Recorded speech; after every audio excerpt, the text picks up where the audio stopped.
Hola, bienvenidos a una nueva exploración. Imagina un lugar, tan vasto, que cubre una superficie mayor que toda Europa occidental. Un lugar donde la vida no solo existe, sino que explota en una sinfonía de formas, colores y sonidos. Este es el pulmón verde del planeta, el corazón líquido de la Tierra, la selva amazónica. No es solo un bosque enorme, es un sistema ecológico interconectado de una complejidad que apenas empezamos a comprender. Alimentado por la arteria fluvial más caudalosa del mundo, el río Amazonas, que por sí solo vierte al océano Atlántico más agua dulce que los 7 ríos más grandes que le siguen. Combinados. Pero, ¿qué secretos esconde esta inmensidad? ¿Qué procesos biológicos extremos ocurren bajo ese dosel impenetrable? Nuestro viaje comienza, como debe ser, con el titán que da nombre a esta región, el río Amazonas. Este gigante fluvial no solo es el más caudaloso, sino que su longitud es un tema de debate científico, compitiendo por ser el más largo del planeta junto al río Nilo, extendiéndose por miles de kilómetros desde las alturas andinas hasta el Atlántico. La fuerza del Amazonas es colosal. En su desembocadura, la pluma de agua dulce altera la salinidad y el color del océano a cientos de kilómetros de la costa. Las inundaciones periódicas son un pulso vital para la selva, creando ecosistemas únicos como los igapós, bosques que pasan meses sumergidos, donde los árboles han desarrollado adaptaciones sorprendentes para sobrevivir con sus raíces bajo el agua, y donde peces y otros animales navegan entre los troncos sumergidos. Pero si el río es la arteria, la biodiversidad es el alma de la Amazonía. Este es, sin duda, el lugar con la mayor concentración de vida en la Tierra. Los números son vertiginosos y siguen creciendo a medida que se descubren nuevas especies. Hablamos de millones de especies de insectos, cientos de miles de plantas, miles de peces, aves, mamíferos, anfibios y reptiles. Es un laboratorio evolutivo a escala planetaria. Detengámonos en algunos ejemplos. Las ranas venenosas de dardo, por ejemplo, exhiben colores brillantes no por belleza, sino como advertencia a los depredadores sobre las potentes toxinas que secretan a través de su piel, un ejemplo clásico de aposematismo. El paiche, uno de los peces de agua dulce más grandes del mundo, ha desarrollado una vejiga natatoria modificada que le permite respirar aire, una adaptación crucial en aguas con bajo nivel de oxígeno.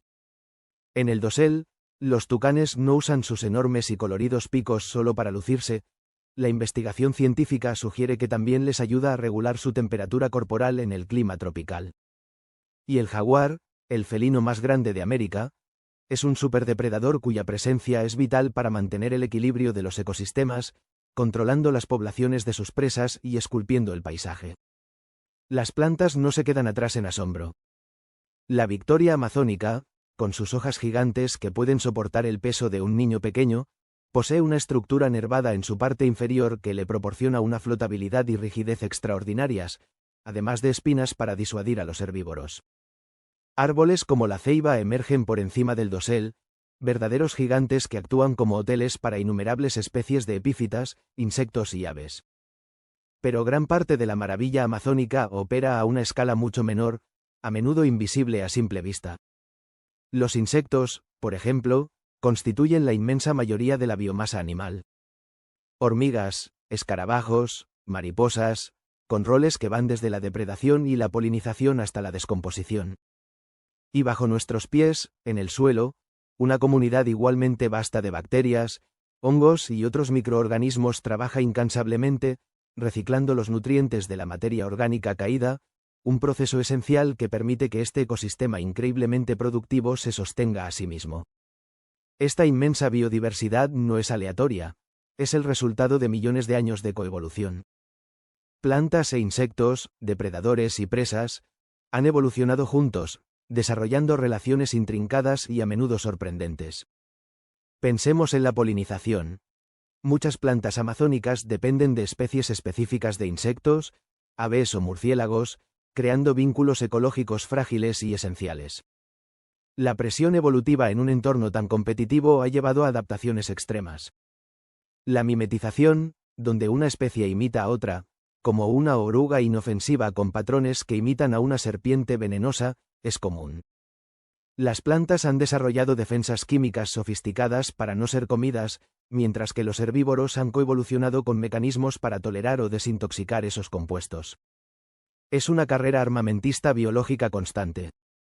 La selva amazónica no es uniforme, es un mosaico de microhábitats, desde los bosques de tierra firme nunca inundables hasta las bárceas, bosques de inundación estacional, y los ya mencionados ígapos. Y sobre todo esto, se eleva el dosel, la capa superior de vegetación, que es un mundo en sí mismo. Aquí, la luz del sol es abundante, y muchas especies de animales e insectos pasan toda su vida sin tocar nunca el suelo. Es un ecosistema aéreo, lleno de vida adaptada a las alturas. Bajo el dosel, en el sotobosque y el suelo de la selva, la vida es diferente. La luz es escasa, y la competencia es feroz. El suelo es un lugar de descomposición rápida y eficiente. Las altas temperaturas y la humedad constante, junto con una vasta comunidad de hongos y bacterias, descomponen rápidamente la materia orgánica caída. Los nutrientes se reciclan tan velozmente que el suelo en sí mismo a menudo no es tan rico como cabría esperar, lo que subraya la importancia de la propia biomasa de la selva para retener nutrientes. La densidad de vida en la Amazonía es asombrosa, y esto genera una competencia intensa por cada recurso disponible: luz solar, agua, nutrientes, espacio. Cada nicho ecológico está ocupado, y cada organismo ha encontrado una manera de sobrevivir y prosperar en este entorno densamente poblado. La interdependencia entre las especies es la norma, formando una red compleja donde la eliminación de una pieza puede tener efectos en cascada impredecibles en todo el ecosistema. Más allá de la vida que alberga, la Amazonía es un actor global clave en procesos naturales. Su ciclo del agua es un fenómeno impresionante. A través de la evapotranspiración, los miles de millones de árboles liberan una cantidad colosal de vapor de agua a la atmósfera, creando lo que a menudo se denomina ríos voladores. Estas masas de aire húmedo viajan a través del continente, influyendo en los patrones de lluvia de regiones distantes de América del Sur. Es un sistema de bombeo biológico a escala continental. La selva también juega un papel crucial en el ciclo global del carbono. Como uno de los biomas terrestres más grandes, almacena miles de millones de toneladas de carbono en su vegetación y suelo, actuando como un sumidero vital de dióxido de carbono. Este proceso es fundamental para regular la composición atmosférica y, por extensión, el clima global. Su salud o deterioro tiene implicaciones que van mucho más allá de sus fronteras geográficas. Sin embargo, este coloso natural enfrenta desafíos significativos desde una perspectiva puramente ecológica. La deforestación, vista como un proceso de pérdida de biomasa, altera drásticamente el ciclo del agua local, aumenta la temperatura del suelo y reduce la capacidad de la selva para almacenar carbono. La fragmentación del hábitat aísla poblaciones de especies, dificultando la migración y el intercambio genético, lo que puede llevar a extinciones locales. El cambio climático, un fenómeno global, también impacta a la Amazonía al alterar los patrones de temperatura y lluvia, potencialmente empujando partes de la selva hacia puntos de inflexión donde podría convertirse en sabana, con consecuencias catastróficas para su biodiversidad y su función climática. La selva amazónica es mucho más que una vasta extensión de árboles. Es un sistema vivo monumental, un tapiz intrincado de procesos biológicos, geológicos e hidrológicos interconectados que operan a una escala asombrosa. Es un testimonio de la capacidad de la vida para diversificarse y adaptarse en condiciones tropicales.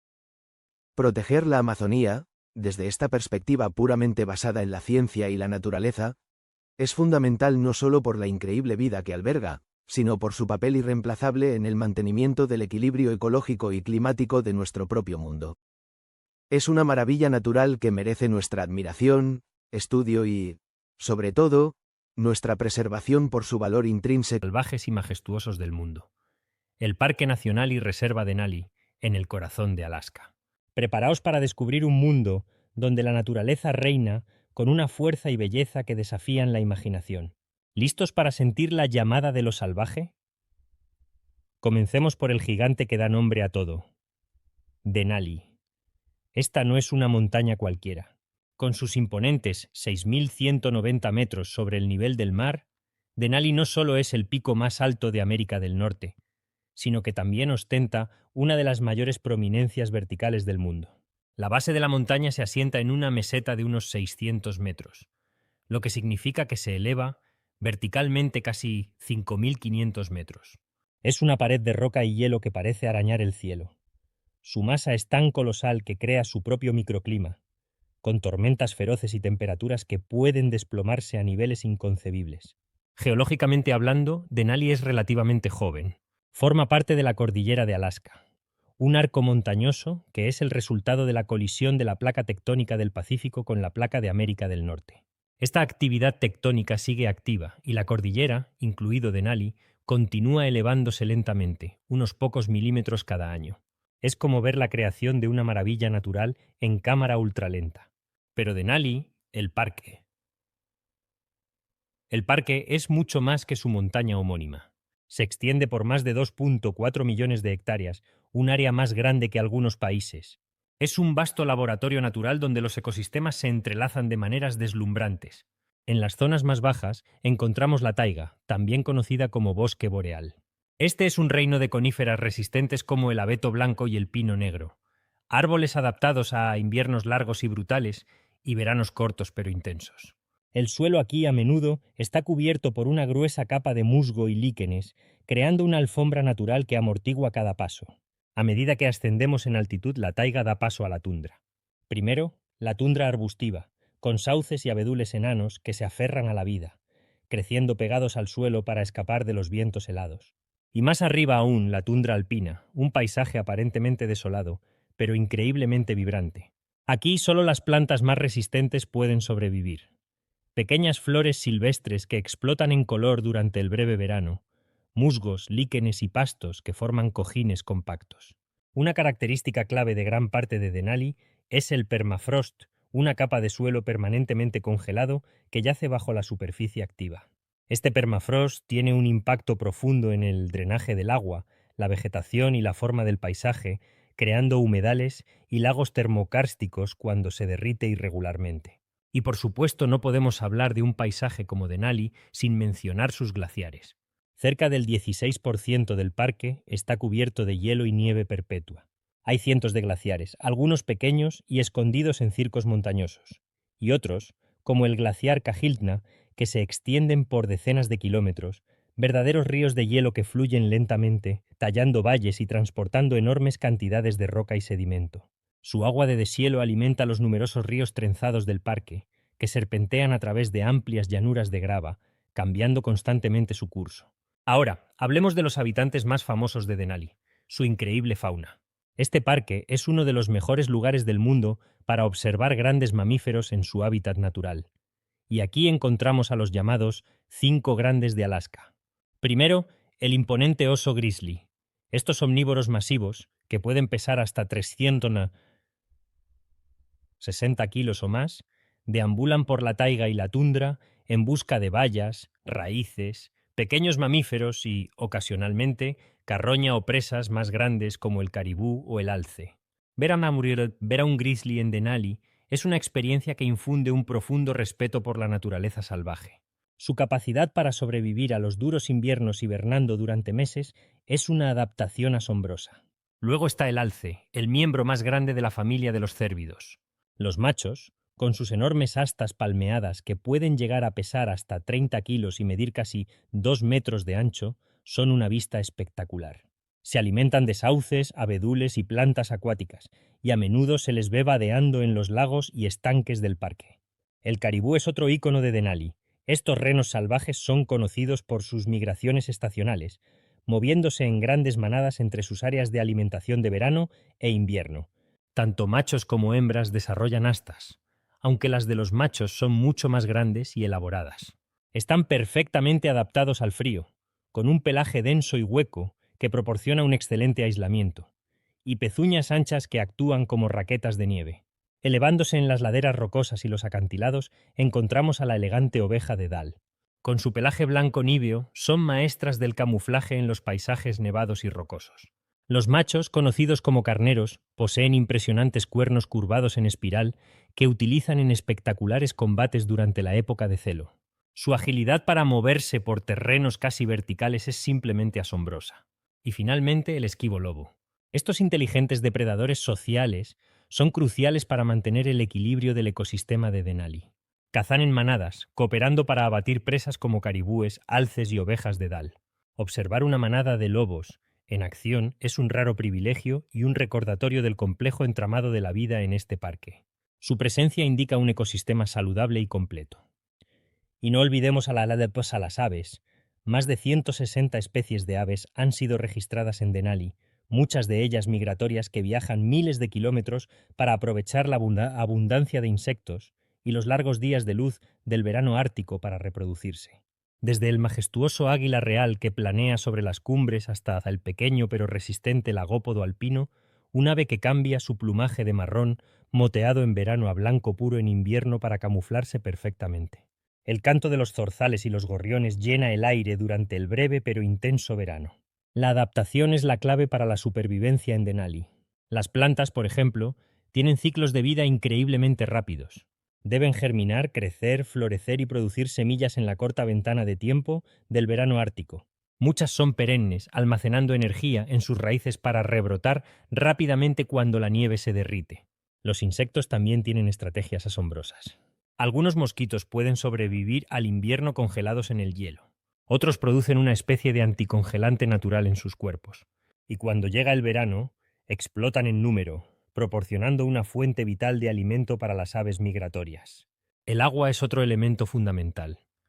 Los ríos glaciares cargados de limo fino, la llamada harina de roca, dan a las aguas un color lechoso distintivo. Estos sedimentos enriquecen las llanuras de inundación, aunque también presentan desafíos para la vida acuática. Peces como el tímalo ártico y varias especies de salmón han evolucionado para prosperar en estas aguas frías y a menudo turbias, completando ciclos de vida asombrosos que a menudo incluyen largas migraciones. La inmensidad del paisaje, la resistencia de su flora y fauna y la presencia imponente de la montaña más alta de América del Norte se combinan para crear una experiencia inolvidable. Denali no es solo un parque, es un santuario, un testimonio de la resiliencia de la vida y un recordatorio de la importancia de proteger estos últimos grandes espacios salvajes. Cada elemento, desde el microorganismo más pequeño en el suelo hasta el oso grizzly más grande, juega un papel en este intrincado en lo natural. Es un lugar que nos enseña sobre la adaptación, la interconexión y la belleza cruda y sin filtros del mundo natural. Así que, la próxima vez que piensen en la naturaleza en su forma más pura y grandiosa, recuerden Denali. Recuerden sus picos nevados, sus vastas tundras, sus bosques boreales y la increíble tenacidad de la vida que alberga. Y para dejarlos con una última chispa de curiosidad. Hoy nos dirigimos a un lugar salpicado de islas como joyas sobre un manto turquesa. Hablamos de las Maldivas, un nombre que evoca imágenes de paraísos escondidos. Pero más allá de su belleza, este archipiélago esconde secretos geológicos y biológicos absolutamente fascinantes. Hoy no exploraremos hoteles ni actividades turísticas, sino las maravillas naturales puras que hacen de las Maldivas un lugar único en nuestro planeta. ¿Estás listo para sumergirte en un mundo de ciencia natural sorprendente? Acompáñanos. Las Maldivas no son islas volcánicas que emergieron directamente del mar como Hawái. Estas islas son la corona de una enorme cadena montañosa submarina, la dorsal Chagos Laccadive.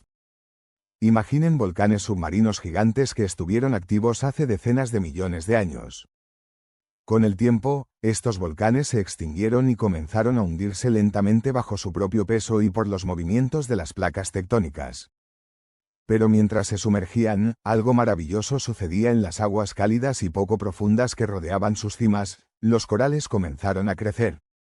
Estos pequeños animales, los pólipos de coral, construyeron enormes arrecifes alrededor de las islas volcánicas. Las Maldivas están compuestas por 26 de estas islas coralinas, formaciones espectaculares que albergan cientos y cientos de islas más pequeñas. Es un testimonio increíble de cómo la vida, en este caso el coral, puede adaptarse y prosperar incluso mientras la tierra firme se hunde bajo las olas. Una verdadera obra maestra de la naturaleza. Ahora, acerquémonos a esas islas que salpican los arrecifes. Si alguna vez has visto una foto, sabrás que están cubiertas de una arena increíblemente blanca y fina. ¿De dónde viene esa arena tan perfecta? Podrías pensar que es roca pulverizada o conchas molidas, y en parte tendrías razón.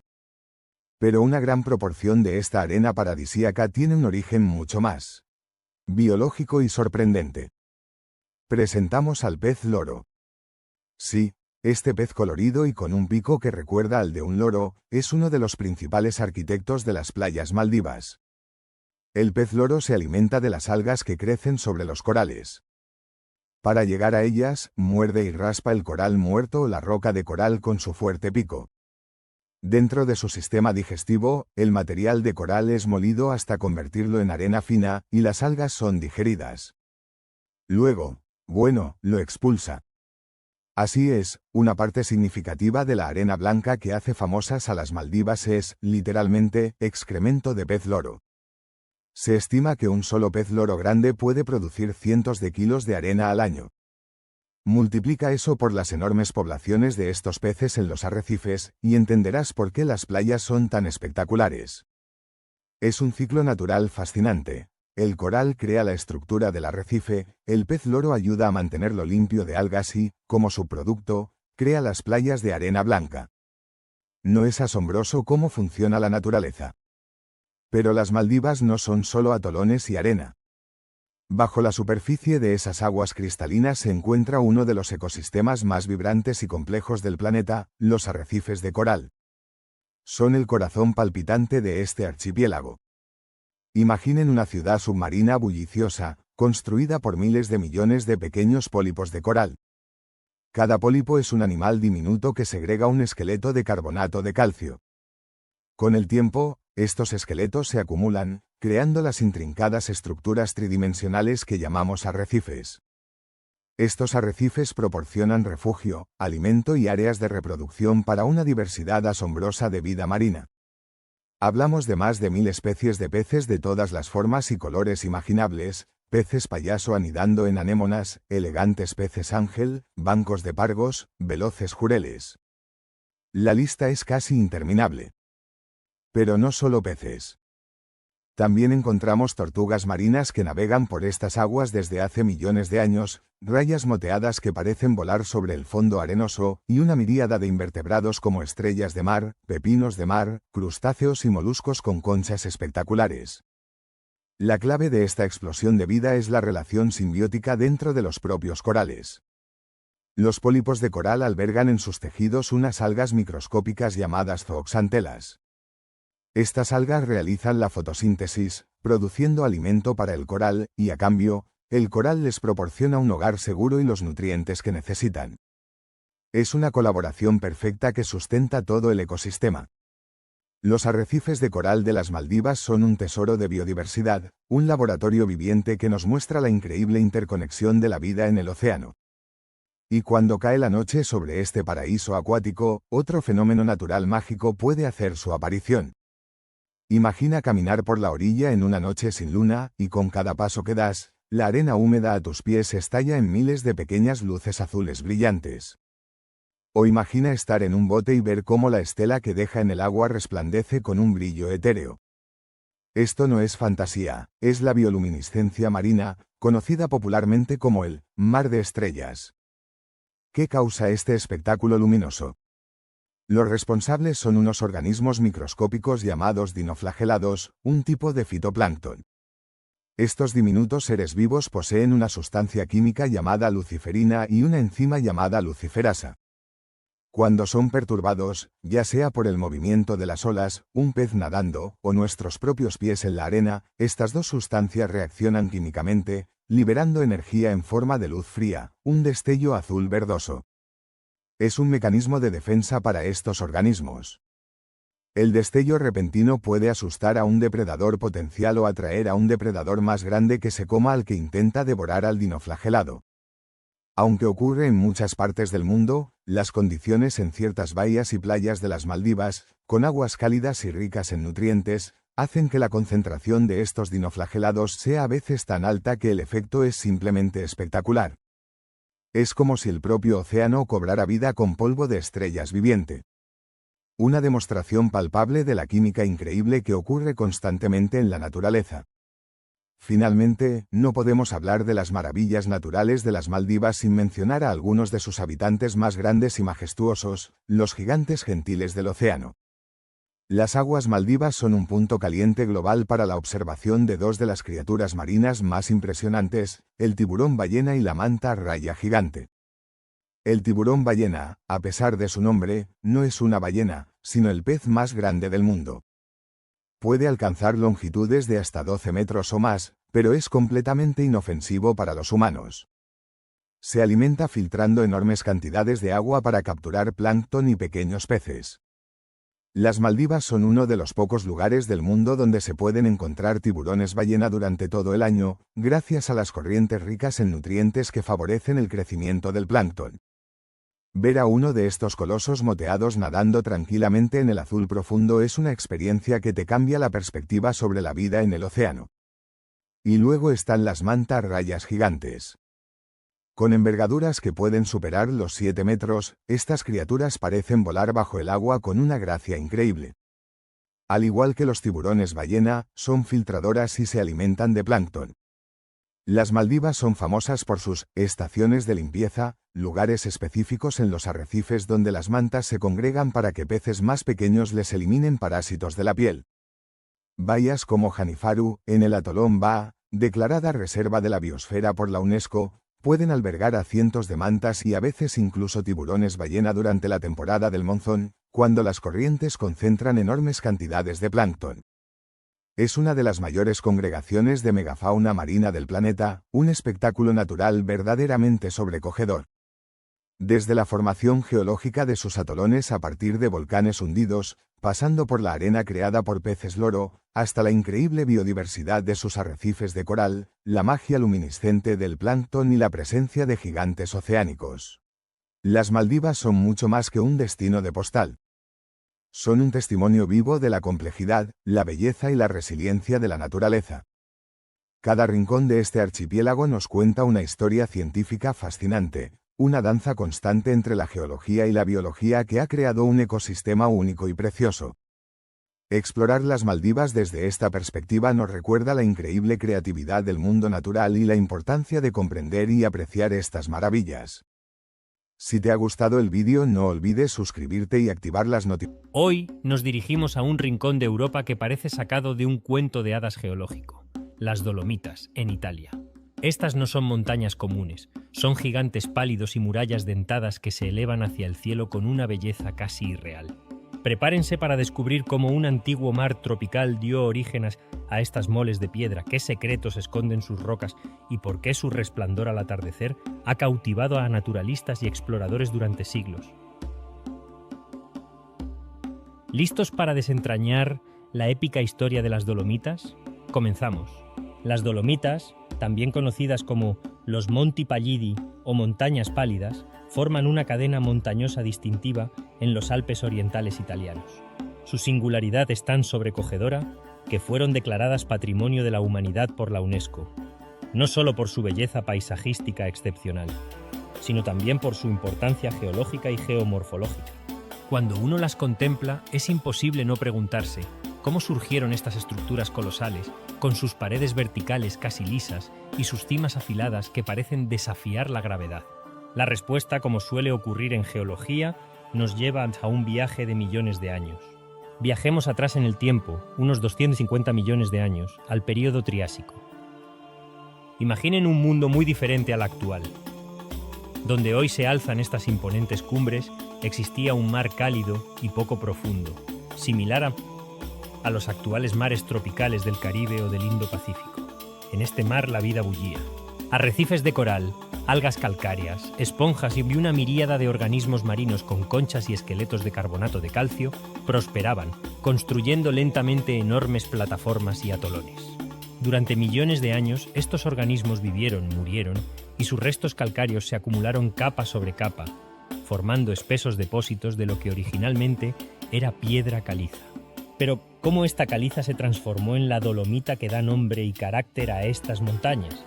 Aquí entra en juego un proceso geoquímico maravilloso conocido como dolomitización. Se cree que, tras la deposición de estos sedimentos calcáreos, aguas ricas en magnesio percolaron a través de ellos. El magnesio, en condiciones adecuadas de temperatura y presión, comenzó a reemplazar parte del calcio en la estructura cristalina del carbonato de calcio. Este intercambio iónico transformó la caliza en dolomita. Este proceso no solo cambió la composición química de la roca, sino también sus propiedades físicas, haciéndola, en muchos casos, más dura, más porosa y con una estructura cristalina diferente, lo que influye en cómo se erosiona y fractura. Así que tenemos estas enormes masas de roca dolomítica y caliza formadas en el fondo de un mar ancestral. Pero, ¿cómo llegaron a elevarse miles de metros sobre el nivel del mar actual? La respuesta está en la tectónica de placas. Hace decenas de millones de años, la placa africana comenzó a colisionar con la placa euroasiática. Este empuje monumental, conocido como la orogenia alpina, fue el motor que plegó, fracturó y levantó vastas extensiones de la corteza terrestre, dando origen a la cadena montañosa de los Alpes, incluidas las Dolomitas. Las antiguas plataformas carbonatadas, que habían permanecido sumergidas o a baja altitud durante millones de años, fueron empujadas hacia arriba, emergiendo del mar y comenzando su ascenso para convertirse en las cumbres que hoy admiramos. Una vez expuestas a los elementos, estas rocas comenzaron a ser esculpidas por una legión de artistas naturales. Durante las glaciaciones del Pleistoceno, inmensos glaciares cubrieron la región. Estos ríos de hielo, con su formidable poder erosivo, excavaron profundos valles en forma de U. Crearon circos glaciares, esas depresiones en forma de anfiteatro en las cabeceras de los valles, y dejaron tras de sí morrenas, que son acumulaciones de rocas y sedimentos transportados por el hielo. La acción de los glaciares fue fundamental para definir la escala y la forma general del paisaje dolomítico. Pero la escultura no terminó con el retroceso de los grandes glaciares. El agua, en sus múltiples formas, continuó y continúa su labor. La lluvia, ligeramente ácida, disuelve lentamente la roca carbonatada, un proceso conocido como karstificación. Esto da lugar a la formación de cuevas, dolinas, cañones y otras formas kársticas, tanto en la superficie como en el subsuelo. El ciclo de hielo y deshielo también es un poderoso agente erosivo. El agua se filtra en las grietas de la roca, se congela, se expande y ejerce una presión que puede fracturar y desprender fragmentos de roca, desde pequeños guijarros hasta enormes bloques. Este proceso, llamado gelifracción, es en gran parte responsable de las paredes verticales, las agujas afiladas y los vastos depósitos de derrubios o pedreras que se acumulan al pie de las montañas. El viento también contribuye, aunque en menor medida, a la erosión y al transporte de partículas finas. Una de las características más mágicas y distintivas de las Dolomitas es un fenómeno conocido como enrosadira. Al amanecer y, especialmente al atardecer, las pálidas paredes de dolomita se tiñen de una increíble gama de colores que van desde el rosa pálido y el naranja hasta el rojo intenso y el violeta. Este espectáculo natural no es una ilusión óptica caprichosa, sino el resultado de la composición de la roca y las propiedades de la luz solar. La dolomita, rica en carbonato de calcio y magnesio, refleja la luz de una manera particular. Cuando el sol está bajo en el horizonte, la luz atraviesa una mayor porción de la atmósfera, dispersando las longitudes de onda azules y permitiendo que las longitudes de onda rojas y anaranjadas lleguen a las montañas, iluminándolas con este resplandor cálido y efímero. Es un momento de pura belleza que subraya la conexión entre la geología y la atmósfera. A pesar de la aparente esterilidad de sus altas cumbres rocosas, las Dolomitas albergan una sorprendente diversidad de flora y fauna, cada una adaptada a las duras condiciones alpinas. A medida que se asciende, los bosques de coníferas como pinos, abetos y alerces dan paso a praderas alpinas y, finalmente, a las zonas de rocas y pedregales. En estos entornos crecen plantas especializadas, muchas de ellas endemismos, es decir, que solo se encuentran en esta región. Podemos encontrar la amapola alpina de Raetia, con sus delicadas flores amarillas, diversas especies de saxífragas que se aferran a las grietas, y el famoso Edelweiss, símbolo de las montañas. Estas plantas suelen ser de bajo crecimiento para resistir los fuertes vientos, tener raíces profundas y sistemas para conservar el agua y protegerse de la intensa radiación solar. La fauna también es notable. En las escarpadas laderas es posible observar al ágil rebeco o gamuza y, con suerte, al más esquivo íbice alpino, recuperado tras estar al borde de la extinción. Las marmotas, con sus característicos silbidos, son habitantes comunes de las praderas alpinas, donde excavan complejas madrigueras para hibernar durante el largo invierno. En los cielos, el águila real patrulla en busca de presas, y aves como el lagópodo alpino y el treparriscos están perfectamente adaptadas a la vida en las alturas, el primero cambiando su plumaje para camuflarse con la nieve, y el segundo escalando paredes rocosas casi verticales en busca de insectos. Las Dolomitas son, en esencia, un libro abierto de historia geológica. Desde su nacimiento en un mar tropical somero, pasando por su transformación química y su dramático levantamiento, hasta la incesante escultura por parte del hielo, el agua y el viento. Cada pico, cada valle, cada estrato de roca cuenta una parte de esta increíble saga. Son un laboratorio natural para estudiar la formación de montañas, la dinámica de los glaciares, los procesos kársticos y la adaptación de la vida a ambientes extremos. Contemplar estas montañas es más que admirar un paisaje. Es conectar con las fuerzas profundas y los inmensos lapsos de tiempo que han dado forma a nuestro mundo. La quietud aparente de estas moles de piedra es engañosa. Son estructuras dinámicas, en constante, aunque lenta, transformación. Las Dolomitas van más allá del descubrimiento de un mineral. Nos abrió una ventana a un mundo de procesos naturales de una belleza y complejidad asombrosas. Esperamos que este viaje, a través del tiempo, y la piedra de las Dolomitas los haya maravillado tanto como a nosotros.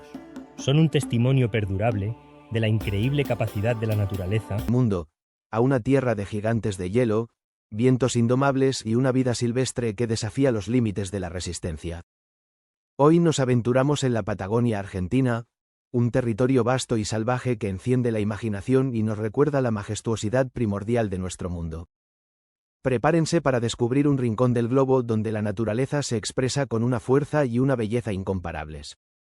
Imaginen una extensión de tierra tan vasta que parece no tener fin, esculpida por fuerzas geológicas titánicas a lo largo de eones. La Patagonia es precisamente eso, una región que abarca el extremo sur del continente americano, compartida por Argentina y Chile, pero hoy nos centraremos en su fascinante porción argentina. Desde las imponentes cumbres de la cordillera de los Andes hasta las áridas estepas barridas por el viento y las costas dramáticas bañadas por el Atlántico Sur, cada rincón de la Patagonia cuenta una historia de evolución, adaptación y supervivencia. Comencemos nuestro viaje en el oeste, donde la cordillera de los Andes se yergue como una espina dorsal rocosa. Estas montañas no son solo un espectáculo visual imponente, son el resultado de millones de años de actividad tectónica, el choque de placas continentales que elevó estos picos hacia el cielo. Aquí, los glaciares, remanentes de eras de hielo pasadas, se aferran a las alturas, tallando valles profundos y alimentando ríos de aguas turquesas y cristalinas. El famoso glaciar Perito Moreno, por ejemplo, es un gigante de hielo en constante movimiento, un espectáculo natural que nos permite ser testigos directos del poder modelador del hielo, con sus estruendosos desprendimientos que resuenan como el rugido de la tierra. Estos glaciares son reservorios vitales de agua dulce y juegan un papel crucial en los ecosistemas de la región. A medida que descendemos de las alturas andinas hacia el este, el paisaje se transforma drásticamente. Entramos en la inmensa estepa patagónica, una meseta árida y semiárida que se extiende por cientos de miles de kilómetros cuadrados. Podría parecer un paisaje desolado a primera vista, pero es un ecosistema vibrante y lleno de adaptaciones sorprendentes. Su formación se debe en parte a la sombra de lluvia generada por los Andes, que bloquean la humedad proveniente del Pacífico. Los vientos constantes, a menudo feroces, son otra característica definitoria de la estepa, moldeando el terreno y la vida que en él prospera. Aquí, la geología nos habla de antiguas inundaciones marinas y depósitos volcánicos que han enriquecido el suelo con minerales únicos, aunque la escasez de agua sigue siendo el factor limitante principal.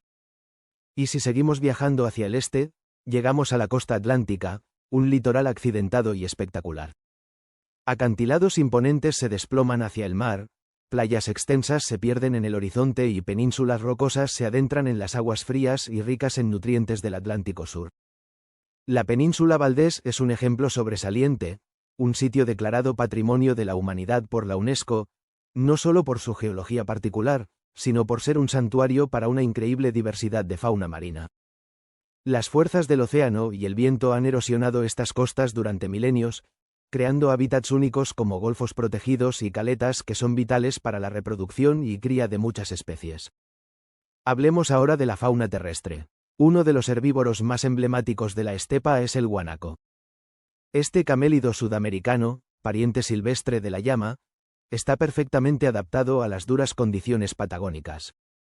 Su denso pelaje lo protege del frío y el viento, y su eficiente sistema digestivo le permite subsistir con la escasa vegetación disponible. Los guanacos viven en grupos sociales, a menudo liderados por un macho dominante, y su elegante figura es una vista común en las vastas llanuras. Acechando en las sombras, y a menudo elusivo, se encuentra el depredador tope de la Patagonia, el puma. Este felino formidable, también conocido como león de montaña, es un cazador solitario y poderoso, capaz de abatir presas como los guanacos. Su presencia es un indicador de la salud del ecosistema, manteniendo el equilibrio en las poblaciones de herbívoros. Su adaptabilidad le permite habitar tanto en las montañas como en las estepas, demostrando una increíble versatilidad. Elevándose majestuosamente sobre los cielos patagónicos, encontramos al cóndor andino. Con una envergadura que puede superar los 3 metros, es una de las aves voladoras más grandes del mundo. Estas aves carroñeras cumplen un papel ecológico fundamental, limpiando el ambiente de restos orgánicos. Ver un cóndor planeando sin esfuerzo sobre los cañones y montañas, utilizando las corrientes térmicas con maestría, es una experiencia verdaderamente sobrecogedora. Pero la lista no termina ahí. La Patagonia es hogar de otras criaturas fascinantes como la mara, un roedor de gran tamaño con patas largas que le dan una apariencia similar a una pequeña liebre, diversos tipos de armadillos, como el pichi, con sus caparazones protectores, y el astuto zorro culpeo, un cánido adaptable que se alimenta de una variedad de presas pequeñas. Cada uno de ellos ha desarrollado estrategias únicas para sobrevivir en este entorno a menudo implacable. Ahora, dirijamos nuestra atención a la espectacular vida marina que prospera en las costas patagónicas. Como mencionamos, la península Valdés es un punto caliente de biodiversidad. Entre los meses de junio y diciembre, sus golfos protegidos se convierten en el santuario de cría de la ballena franca austral. Estos gigantes gentiles llegan a estas aguas más cálidas y tranquilas para dar a luz y amamantar a sus ballenatos. Observar a estas enormes criaturas, a veces desde la misma costa, saltando, mostrando sus colas o simplemente descansando en la superficie, es un privilegio que nos conecta con la inmensidad del océano. No podemos hablar de la fauna marina patagónica sin mencionar a los pingüinos de Magallanes. Miles de estas carismáticas aves marinas llegan cada año a las costas para anidar en vastas colonias. Punta Tombo, por ejemplo, alberga una de las mayores colonias continentales del mundo. Es fascinante observar su comportamiento social, sus idas y venidas al mar en busca de alimento, y el cuidado que dedican a sus polluelos. También tenemos otras grandes especies. En ciertas áreas de la península Valdés, las orcas han desarrollado una técnica de caza única y espectacular conocida como varamiento intencional. Para atrapar crías de lobos o elefantes marinos en la costa, estas inteligentes depredadoras se impulsan fuera del agua, arriesgándose a quedar varadas ellas mismas. Es una demostración asombrosa de inteligencia, aprendizaje y audacia en el reino animal. Las colonias de lobos marinos de un pelo y elefantes marinos del sur también son una característica destacada de la costa patagónica. Enormes agrupaciones de estos mamíferos pinnípedos ocupan las playas durante sus temporadas de reproducción, llenando el aire con sus llamados guturales. Los machos dominantes de elefante marino, con sus probóscides distintivas, protagonizan feroces batallas por el control de los harenes. Incluso la flora de la Patagonia merece una mención especial por su increíble resistencia. En la estepa, la vegetación está dominada por arbustos bajos, achaparrados y pastos duros como el coirón y el neneo. Estas plantas han desarrollado adaptaciones para hacer frente a la sequía, los fuertes vientos y las bajas temperaturas, como raíces profundas, hojas pequeñas o cerosas para minimizar la pérdida de agua, y un crecimiento compacto cerca del suelo para resistir el embate del viento. En las zonas más protegidas de la precordillera andina, encontramos bosques de Nothofagus, como la lenga y el ñire, y coníferas como el ciprés patagónico, árboles que también demuestran una notable capacidad para prosperar en condiciones difíciles, pintando de verde las laderas de las montañas y creando ecosistemas forestales únicos. La Patagonia argentina es, en esencia, un laboratorio natural a gran escala. Sus paisajes geológicos nos cuentan la historia profunda del mundo, desde la formación de montañas hasta la acción incesante de los elementos. Su fauna y flora nos muestran la increíble capacidad de la vida para adaptarse y prosperar en algunos de los entornos más desafiantes de la Tierra. Desde el vuelo silencioso del cóndor hasta el estruendo de un glaciar al desprenderse, desde la carrera veloz del guanaco hasta el salto poderoso de una ballena, la Patagonia nos ofrece un espectáculo continuo de maravillas naturales. Es un recordatorio de la belleza salvaje que aún existe y de la importancia vital de comprender y proteger estos ecosistemas únicos para las futuras generaciones. Nos sumergiremos en las aguas cristalinas y los secretos geológicos de dos verdaderas joyas del Caribe, el archipiélago de San Andrés, Providencia y Santa Catalina. Prepárense para descubrir un mundo donde la naturaleza ha esculpido paraísos y la vida marina despliega un espectáculo de color y diversidad sin igual. En un punto en el vasto mar Caribe, a unos 700 kilómetros al noroeste de la costa continental colombiana se encuentra este paraíso. Allí, como esmeraldas flotando sobre un zafiro líquido, emergen estas islas. Pero ¿qué hace a estas islas tan especiales desde una perspectiva puramente natural? Muchísimo. Comencemos por la más grande y conocida, San Andrés. Esta isla no es una elevación volcánica como muchas otras islas caribeñas. San Andrés es, en esencia, el resultado de la paciente y milenaria labor de los corales. Es una isla de origen coralino, lo que significa que se formó sobre una plataforma de esqueletos de coral acumulados durante eones. Esto le confiere características únicas, como sus famosas playas de arena blanca finísima, que no son otra cosa que el producto de la erosión de estos corales y conchas por la acción de las olas y ciertos organismos marinos. Y hablando de aguas, ¿han oído hablar del mar de los 7 colores? No es una exageración poética. Alrededor de San Andrés, las diferentes profundidades del lecho marino, la presencia de arrecifes coralinos y los tipos de fondos arenosos o con vegetación acuática, crean una paleta de tonalidades azules y verdes que es simplemente espectacular. Desde el turquesa más pálido cerca de la orilla hasta el azul profundo y misterioso de las aguas abiertas, este fenómeno es un festín visual que se explica por la refracción y absorción de la luz solar. Cerca de San Andrés, encontramos pequeños cayos como Johnny Cay y Haynes Cay, también conocidos como el Acuario. Estos son ejemplos perfectos de cómo los arrecifes pueden dar lugar a pequeñas islas. Johnny Cay, con sus palmeras y arenas blancas, es la clásica isla de postal, y su existencia depende enteramente del arrecife que la rodea y la protege. Haynes Cay, o el Acuario, es famoso por sus aguas increíblemente tranquilas y poco profundas, un hábitat ideal para observar una gran cantidad de peces tropicales que se congregan allí, protegidos por las formaciones coralinas. Ahora, prepárense para cambiar de escenario, porque a unos 90 kilómetros al noreste de San Andrés, encontramos un mundo diferente, las islas de Providencia y Santa Catalina. Unidas por un puente peatonal conocido como el Puente de los Enamorados, que cruza un canal formado por la acción de las mareas, estas islas tienen un origen geológico distinto.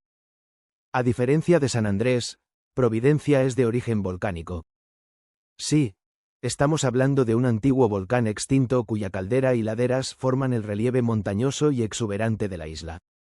Su punto más alto, el pico o The Peak, se eleva a más de 360 metros sobre el nivel del mar, ofreciendo una perspectiva completamente diferente a la llanura coralina de San Andrés.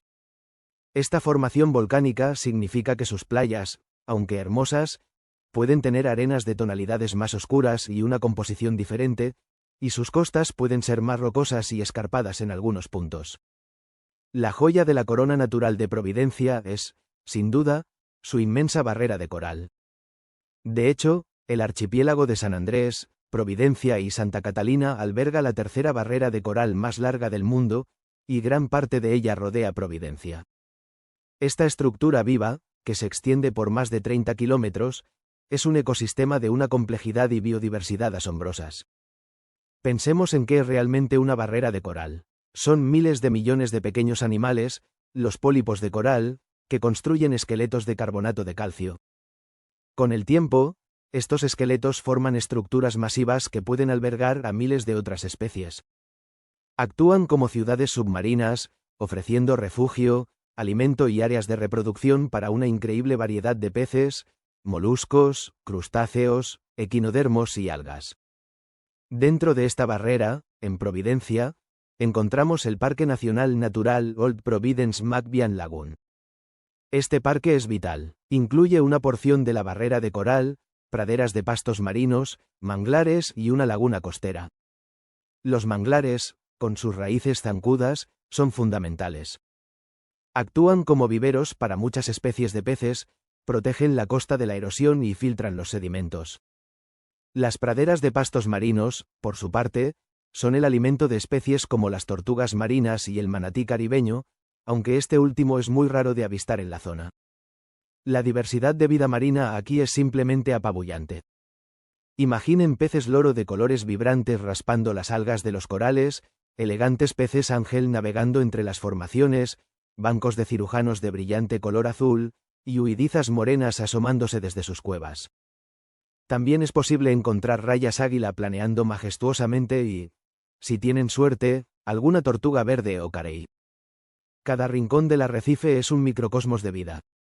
Un aspecto fascinante de la vida terrestre, especialmente en Providencia debido a su mayor aislamiento y relieve, es la presencia de especies que pueden ser únicas o tener adaptaciones particulares. Por ejemplo, el cangrejo negro de Providencia, Gecarcinus ruricola, es famoso por sus migraciones masivas anuales. Estos cangrejos terrestres viven en las colinas boscosas de la isla, pero una vez al año, generalmente entre abril y mayo, descienden en masa hacia el mar para desovar.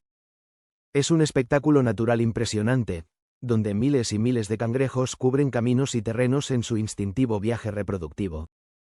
Las diferencias geológicas también influyen en la vegetación.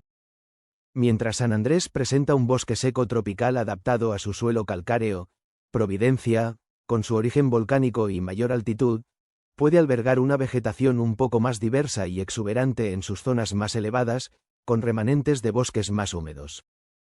Todo este conjunto de islas, cayos y la inmensa área marítima que los rodea, fue declarado Reserva de Biosfera Seaflower por la UNESCO en el año 2000. ¿Qué significa esto? Es un reconocimiento a su extraordinaria biodiversidad y a la importancia de sus ecosistemas marinos y costeros, no solo para Colombia sino para el mundo. La Reserva Seaflower abarca una enorme extensión del Caribe, protegiendo no solo los arrecifes de coral, sino también vastas áreas de océano abierto, montes submarinos y ecosistemas de profundidad. Es un laboratorio natural y un refugio para innumerables especies. La claridad de las aguas en todo el archipiélago es otro factor notable. Esto se debe, en parte, a la lejanía de grandes fuentes de sedimentos continentales y a la eficiente labor de filtración que realizan los propios arrecifes de coral y los pastos marinos.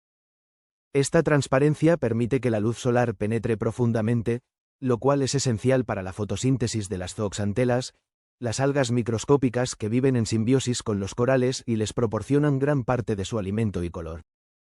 Consideremos también las fuerzas naturales que moldean constantemente estas islas.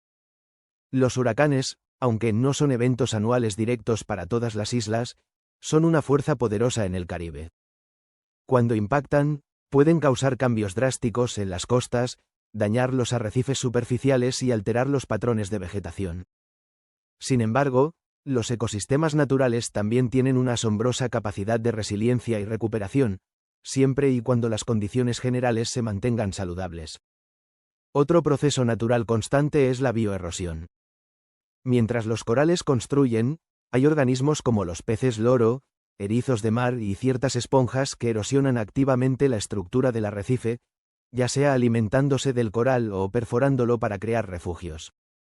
Este equilibrio entre construcción y destrucción es parte del ciclo dinámico de un arrecife saludable. Cada elemento, desde el más pequeño pólipo de coral hasta la inmensa barrera que protege las islas, juega un papel crucial en este intrincado tapiz de vida. Son ecosistemas delicados, pero increíblemente ricos, que nos recuerdan la belleza y la complejidad del mundo natural. ¿Alguna vez te has detenido a contemplar un lago? Esas enormes extensiones de agua quieta, reflejando el cielo como espejos perfectos. Parecen tranquilos, ¿verdad? Pero bajo esa superficie serena se esconden historias geológicas fascinantes, ecosistemas vibrantes y algunos de los fenómenos naturales más extremos de nuestro planeta. Hoy nos sumergiremos, metafóricamente hablando, en el asombroso mundo de los lagos. desde cómo nacen hasta cómo albergan vida y los récords increíbles que ostentan algunos de ellos. ¿Listos para descubrir los secretos que guardan estas joyas líquidas de la Tierra? Vamos allá. Primero lo primero, ¿qué diferencia a un lago de, digamos, un charco gigante o incluso del mar?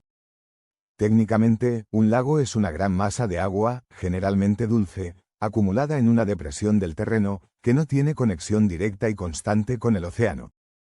Esa es la clave. Están tierra adentro.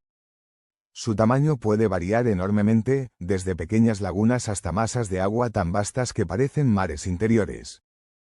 Y a diferencia de los ríos, el agua en los lagos no fluye constantemente en una dirección, es agua estancada, aunque tenga corrientes internas y movimientos.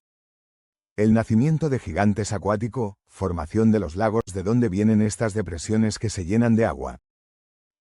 Aquí la naturaleza despliega toda su creatividad geológica.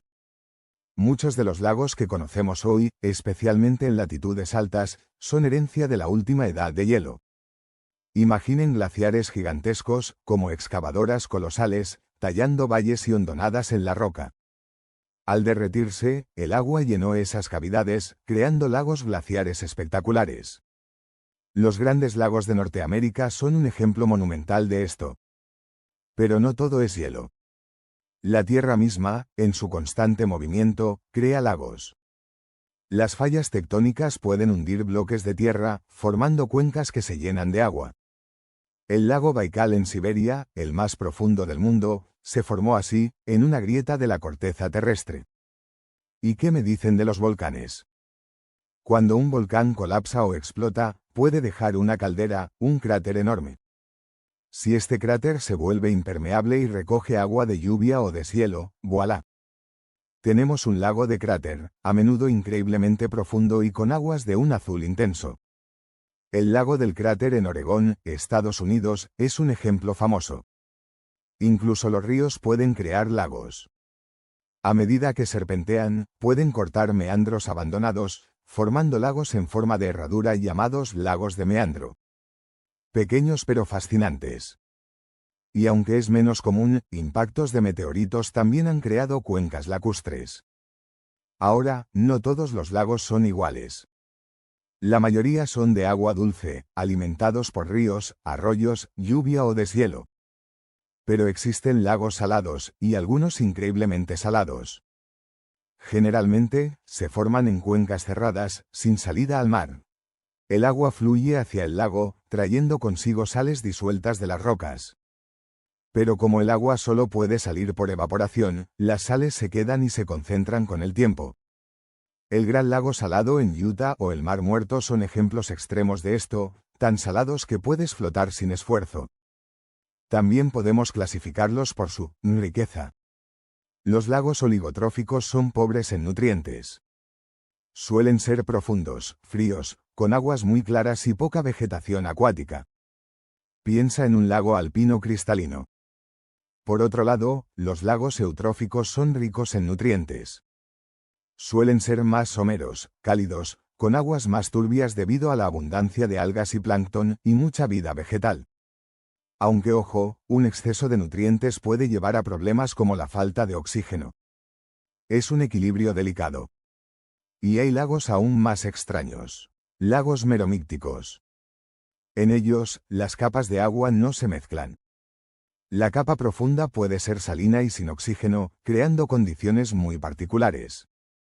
Un mundo aparte en el fondo. Prepárense para alucinar con algunos récords del mundo lacustre. ¿El lago más grande por superficie? Ese título se lo lleva el mar Caspio. Sí, a pesar de su nombre, geológicamente es un lago enorme y salobre, más grande que algunos países. ¿El lago de agua dulce más grande por volumen? ¿Y el más profundo? ¿Y el más antiguo? Triplete para el increíble lago Baikal en Siberia. Contiene aproximadamente el 20% de toda el agua dulce líquida no congelada del planeta. Es tan profundo, más de 1.600 metros, que si todos los ríos del mundo vertieran agua en él, tardarían un año en llenarlo. Y su edad estimada es de 25 millones de años, un verdadero anciano geológico. ¿El lago navegable más alto del mundo? El lago Titicaca, en los Andes, entre Perú y Bolivia. Situado a más de 3.800 metros sobre el nivel del mar, es una maravilla a gran altitud. ¿Y el punto más bajo en tierra firme que además es un lago? El Mar Muerto. Sus orillas están a más de 400 metros bajo el nivel del mar, pero hay más rarezas. ¿Han oído hablar de los lagos rosas? Como el lago Hillier en Australia. Su increíble color chicle se debe a microorganismos amantes de la sal que producen pigmentos carotenoides. No es pintura, es biología. ¿O qué tal un lago que literalmente hierve?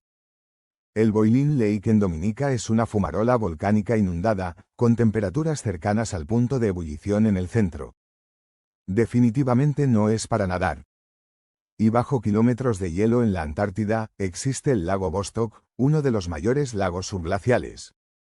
Un ecosistema aislado del mundo exterior durante millones de años. ¿Qué secretos guardará? Un lago no es solo agua en un hoyo. Es un ecosistema complejo y lleno de vida. La base de la cadena alimentaria suele ser el plancton, fitoplancton, algas microscópicas que hacen fotosíntesis, y zooplancton, pequeños animales que se alimentan del fitoplancton. La diversidad de peces puede ser enorme, adaptados a diferentes profundidades, temperaturas y dietas.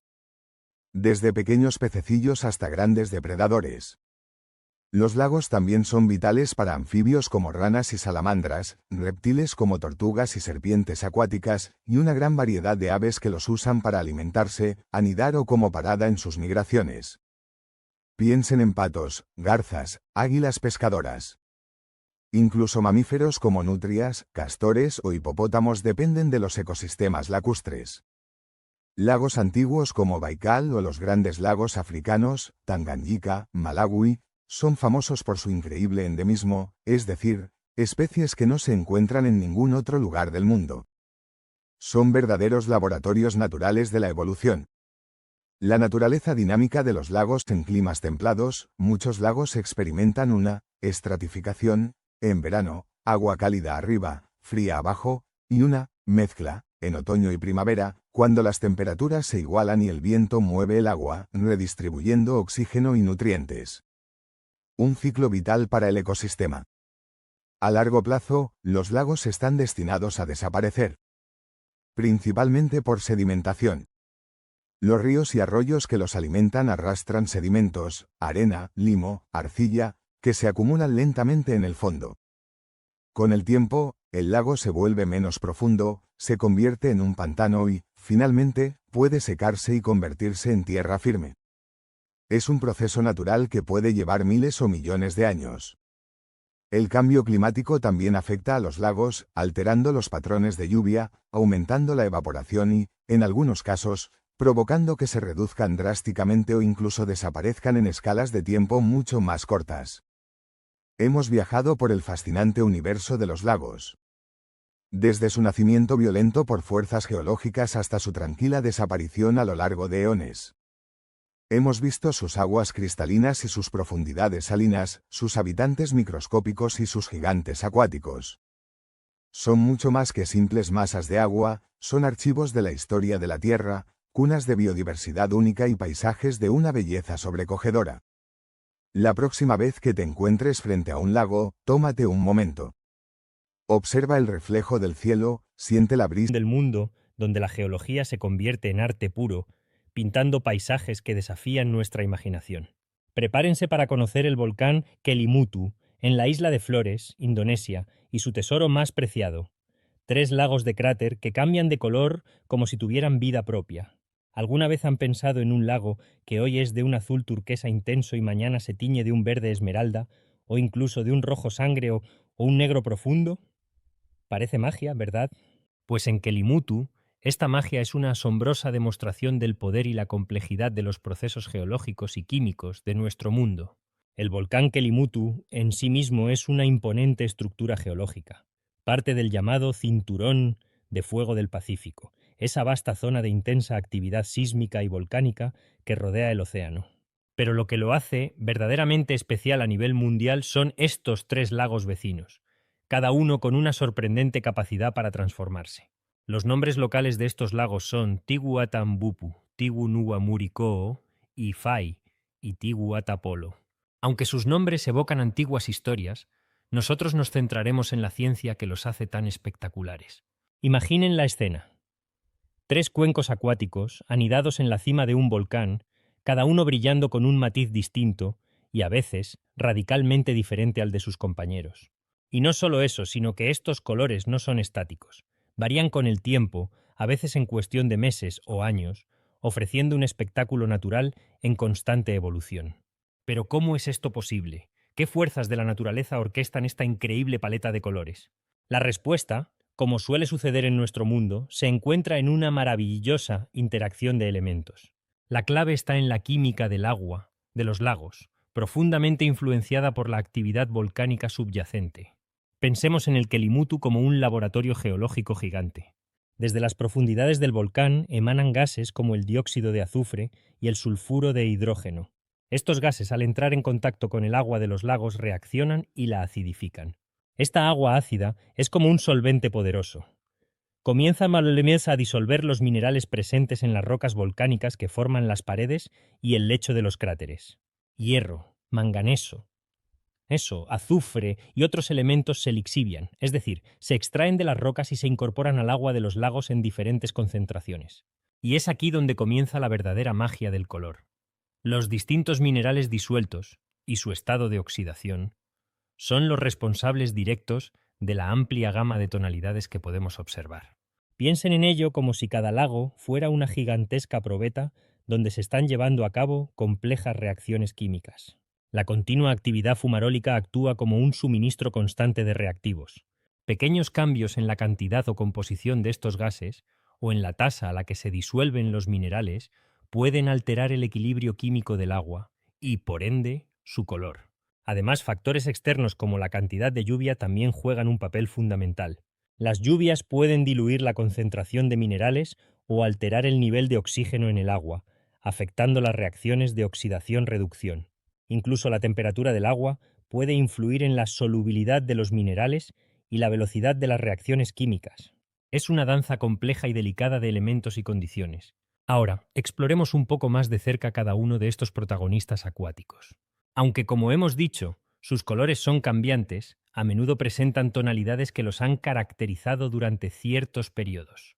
El lago más occidental, el Tiguatambupu, que podría traducirse como lago de los ancianos, a menudo ha mostrado colores azules o, en ocasiones, incluso blancos o grises muy pálidos. Esto podría sugerir una composición química particular, quizás con una menor influencia directa de ciertos gases volcánicos o una predominancia de minerales que, en suspensión o disolución, tienden a reflejar la luz de esa manera. Luego tenemos el Tigu Nuwa Muriku Fai, o lago de los jóvenes y doncellas. Este lago es famoso por sus vibrantes tonos verdes y turquesas. Estos colores suelen estar asociados, como mencionamos, a la presencia de ácido sulfúrico y clorhídrico disolviendo minerales. El hierro en estado ferroso, por ejemplo, puede impartir tonalidades verdosas. La interacción de la luz solar con partículas finas de azufre coloidal también puede contribuir a esos azules y verdes brillantes. Es a menudo el más fotografiado por esa intensidad casi irreal de sus aguas. Finalmente, al este, encontramos el Tigu Atapolo, que se traduce como lago encantado o embrujado. Históricamente, este ha sido el lago de los rojos y marrones intensos, a veces incluso casi negros. Estos colores dramáticos se atribuyen principalmente a altas concentraciones de hierro en estado férrico, resultado de la oxidación del hierro disuelto, a menudo en aguas muy ácidas y ricas en ácido sulfúrico. Es crucial entender que la personalidad cromática de cada lago no es fija. Un lago que hoy es verde podría haber sido rojo hace unas décadas y podría volverse azul en el futuro. Esta variabilidad es precisamente lo que hace al Kelimutu un fenómeno tan dinámico, especialmente para los vulcanólogos y geoquímicos. Estudiar estos cambios ayuda a comprender mejor los procesos que ocurren en el interior del volcán. Los cambios de color pueden ser indicadores de variaciones en la actividad fumarólica, la composición de los gases o incluso la temperatura del sistema hidrotermal subyacente. Pensemos en la fuente de estos minerales. Las rocas volcánicas son ricas en compuestos metálicos. El agua de lluvia se filtra a través del suelo y las rocas, y si hay actividad geotérmica, esta agua puede calentarse y volverse más reactiva químicamente. Esta agua caliente y ácida disuelve los metales de la roca circundante. Cuando esta agua rica en minerales emerge en los lagos del cráter y se mezcla con los gases volcánicos que burbujean desde abajo, se crea la sopa química perfecta para la producción de colores. La oxidación y la reducción son procesos químicos fundamentales aquí. La oxidación ocurre cuando una sustancia pierde electrones y la reducción cuando los gana. El oxígeno atmosférico disuelto en el agua del lago, así como los compuestos de azufre y otros gases volcánicos, pueden actuar como agentes oxidantes o reductores, transformando los metales disueltos de un estado a otro y, con ello, cambiando su color. La acidez del agua, medida en la escala de pH, también es determinante. Un pH bajo, es decir, una alta acidez, facilita la disolución de muchos minerales. Las aguas del Kelimutu son notoriamente ácidas debido a la disolución de gases como el dióxido de azufre y el sulfuro de hidrógeno, que al reaccionar con el agua pueden formar ácido sulfúrico y ácido sulfídrico.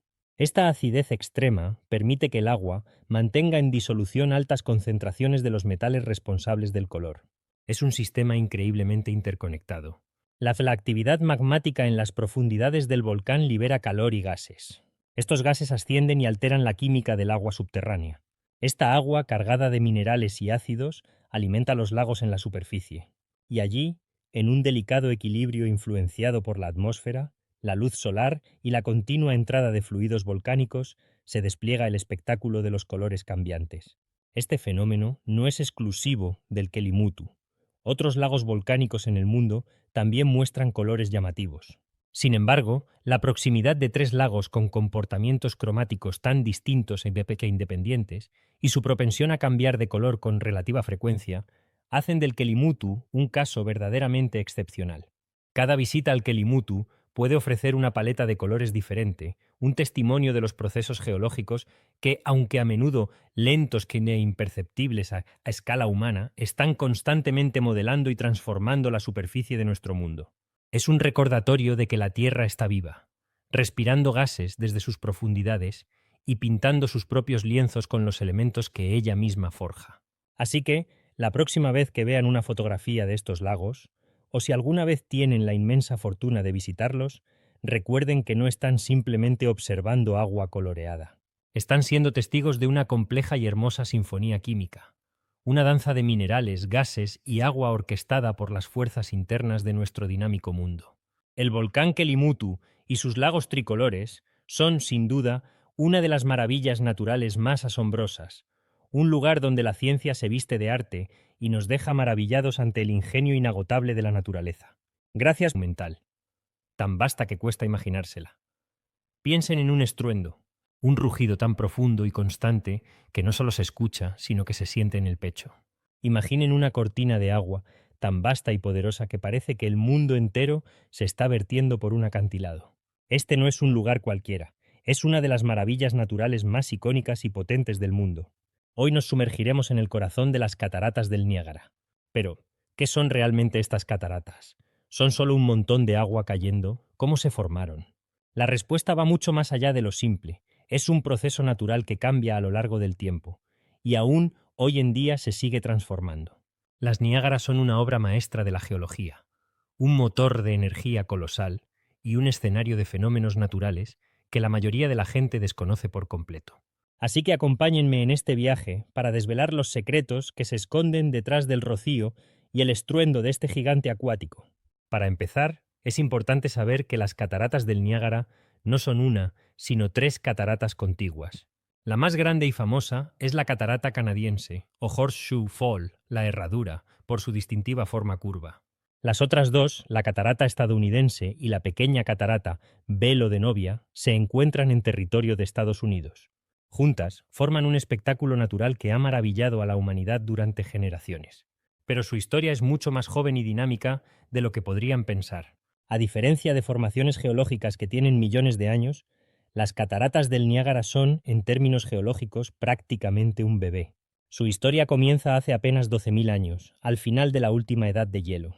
A medida que los masivos glaciares que cubrían Norteamérica comenzaron a derretirse, liberaron cantidades monumentales de agua que tallaron el paisaje y crearon los grandes lagos.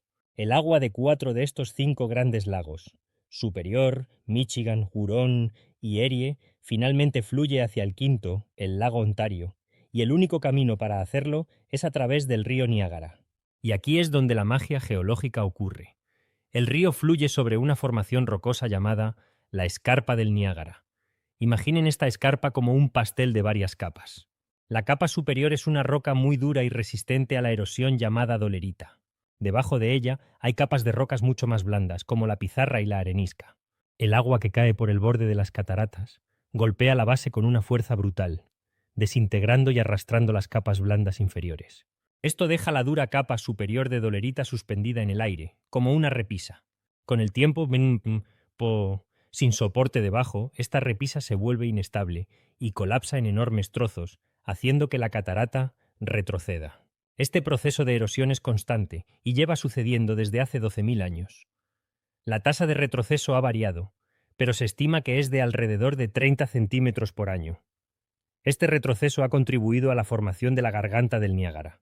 Desde su formación han retrocedido la increíble distancia de 11 kilómetros. Un proceso lento e imperceptible para la humanidad.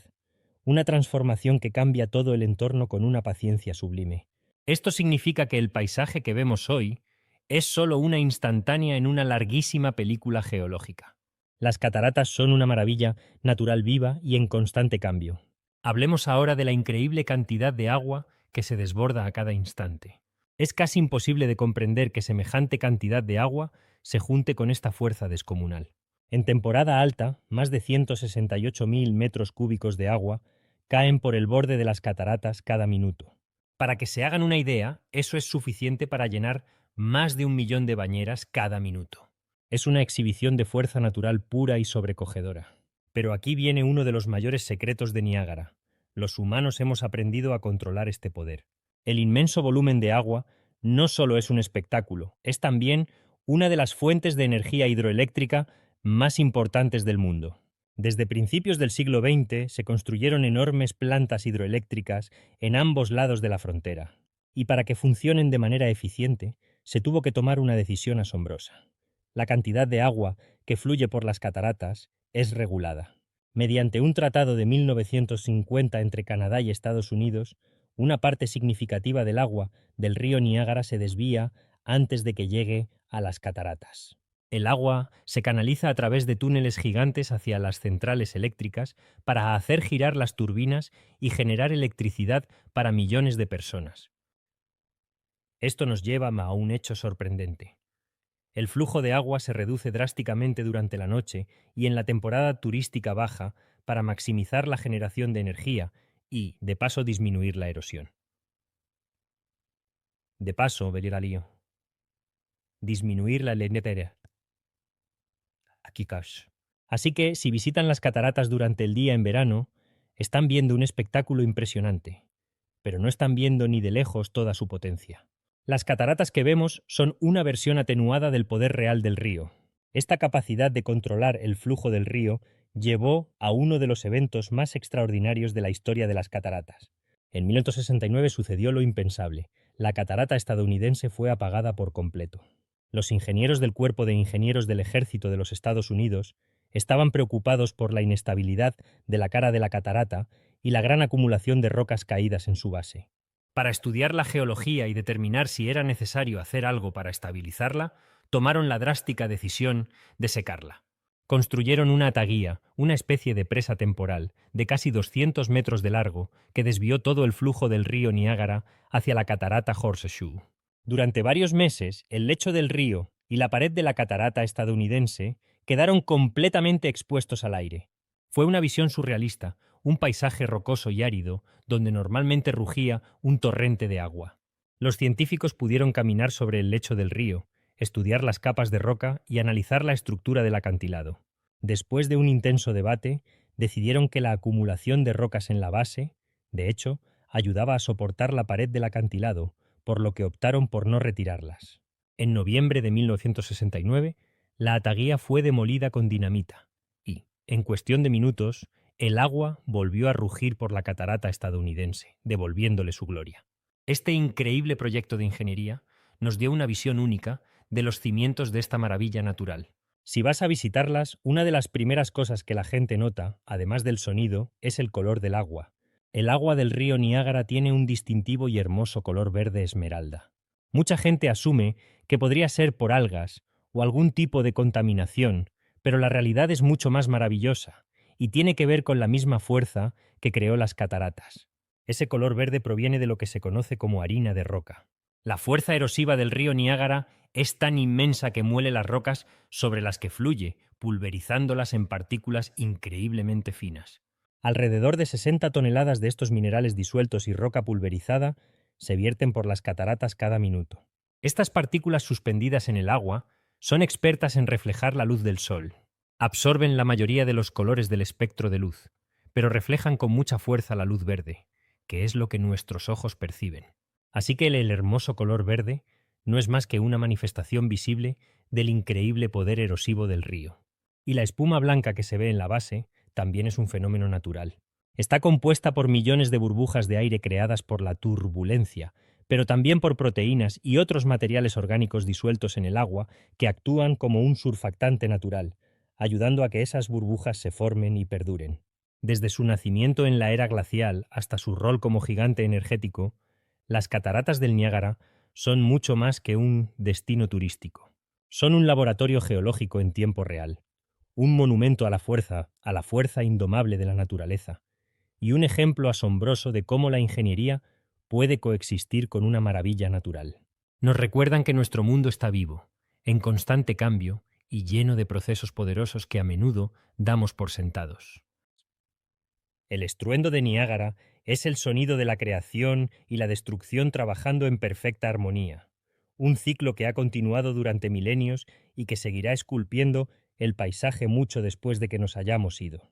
El poder de la naturaleza y los seres humanos que tratan de controlarla nos muestra la fragilidad de estos ecosistemas en constante cambio, pero también el poder deslumbrante que tienen. Las fuerzas de la naturaleza son incontenibles y el Niágara seguirá su curso con ese rugido atronador. Hoy nos dirigimos a un lugar salpicado de islas como joyas sobre un manto turquesa. Hablamos de las Maldivas, un nombre que evoca imágenes muy bonitas escondidas. Pero más allá de su belleza, este archipiélago esconde secretos geológicos y biológicos absolutamente maravilloso. Hoy no exploraremos hoteles ni actividades turísticas, sino las maravillas naturales puras que hacen de las Maldivas un lugar diferente en nuestro mundo. ¿Estás listo para sumergirte en un mundo de ciencia natural sorprendente? Acompáñanos. Las Maldivas no son islas volcánicas que emergieron directamente del mar como Hawái. Estas islas son la corona de una enorme cadena montañosa submarina, la dorsal Chagos Laccadive. Imaginen volcanes submarinos gigantes que estuvieron activos hace decenas de millones de años. Con el tiempo, estos volcanes se extinguieron y comenzaron a hundirse lentamente bajo su propio peso y por los movimientos de las placas tectónicas. Pero mientras se sumergían, algo maravilloso sucedía en las aguas cálidas y poco profundas que rodeaban sus cimas, los corales comenzaron a crecer. Estos pequeños animales, los pólipos de coral, construyeron enormes arrecifes alrededor de las islas volcánicas.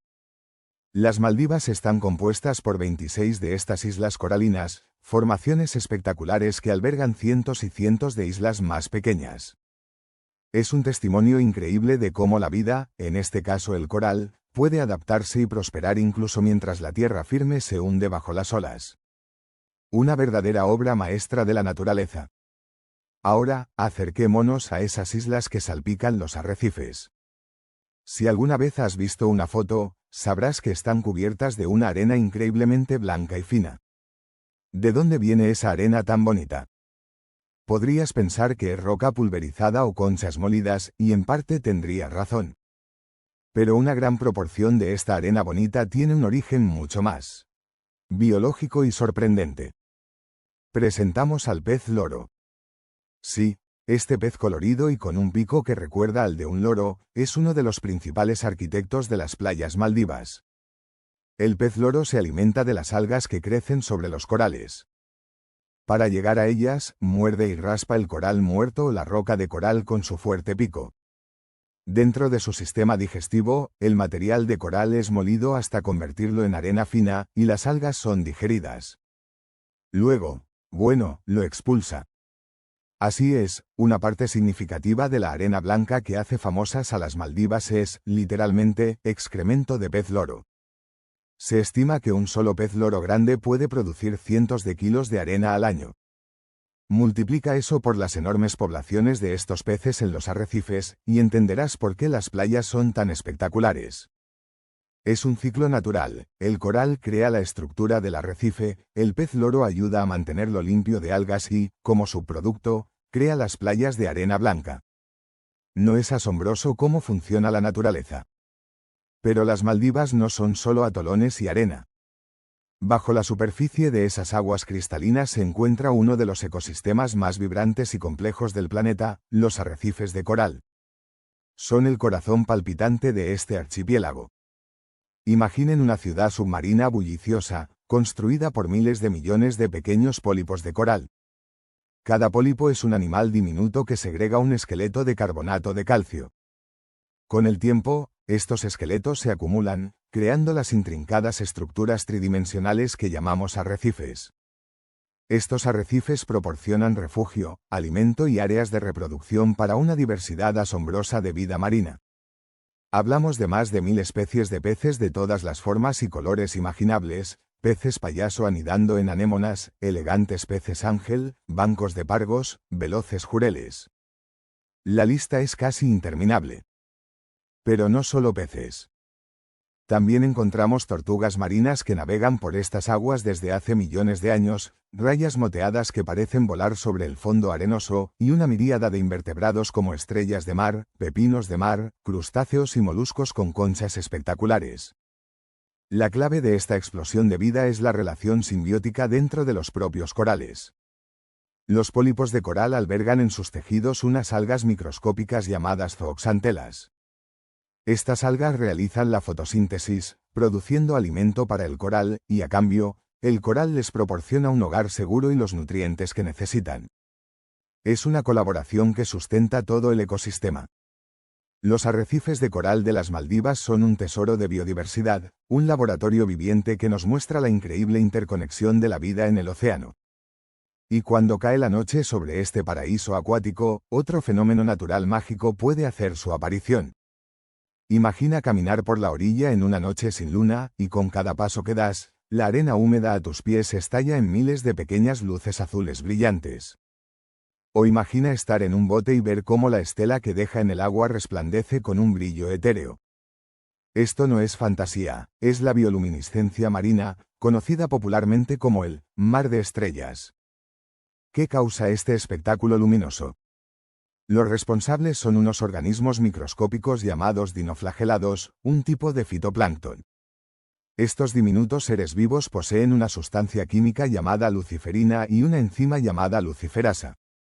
Cuando son perturbados, ya sea por el movimiento de las olas, un pez nadando, o nuestros propios pies en la arena, estas dos sustancias reaccionan químicamente, liberando energía en forma de luz fría, un destello azul verdoso. Es un mecanismo de defensa para estos organismos. El destello repentino puede asustar a un depredador potencial o atraer a un depredador más grande que se coma al que intenta devorar al dinoflagelado. Aunque ocurre en muchas partes del mundo, las condiciones en ciertas bahías y playas de las Maldivas, con aguas cálidas y ricas en nutrientes, hacen que la concentración de estos dinoflagelados sea a veces tan alta que el efecto es simplemente espectacular. Es como si el propio océano cobrara vida con polvo de estrellas viviente. Una demostración palpable de la química increíble que ocurre constantemente en la naturaleza. Finalmente, no podemos hablar de las maravillas naturales de las Maldivas sin mencionar a algunos de sus habitantes más grandes y maravillosos, los gigantes gentiles del océano. Las aguas Maldivas son un punto caliente global para la observación de dos de las criaturas marinas más impresionantes, el tiburón ballena y la manta raya gigante. El tiburón ballena, a pesar de su nombre, no es una ballena, sino el pez más grande del mundo. Puede alcanzar longitudes de hasta 12 metros o más, pero es completamente inofensivo para los humanos. Se alimenta filtrando enormes cantidades de agua para capturar plancton y pequeños peces. Las Maldivas son uno de los pocos lugares del mundo donde se pueden encontrar tiburones ballena durante todo el año, gracias a las corrientes ricas en nutrientes que favorecen el crecimiento del plancton. Ver a uno de estos colosos moteados nadando tranquilamente en el azul profundo es una experiencia que te cambia la perspectiva sobre la vida en el océano. Y luego están las mantas rayas gigantes. Con envergaduras que pueden superar los 7 metros, estas criaturas parecen volar bajo el agua con una gracia increíble. Al igual que los tiburones ballena, son filtradoras y se alimentan de plancton. Las Maldivas son famosas por sus estaciones de limpieza, lugares específicos en los arrecifes donde las mantas se congregan para que peces más pequeños les eliminen parásitos de la piel. Bahías como Hanifaru, en el atolón Baa, declarada Reserva de la Biosfera por la UNESCO, pueden albergar a cientos de mantas y a veces incluso tiburones ballena durante la temporada del monzón, cuando las corrientes concentran enormes cantidades de plancton. Es una de las mayores congregaciones de megafauna marina del mundo, un espectáculo natural verdaderamente sobrecogedor. Desde la formación geológica de sus atolones a partir de volcanes hundidos, pasando por la arena creada por peces loro, hasta la increíble biodiversidad de sus arrecifes de coral, la magia luminiscente del plancton y la presencia de gigantes oceánicos. Las Maldivas son mucho más que un destino de postal.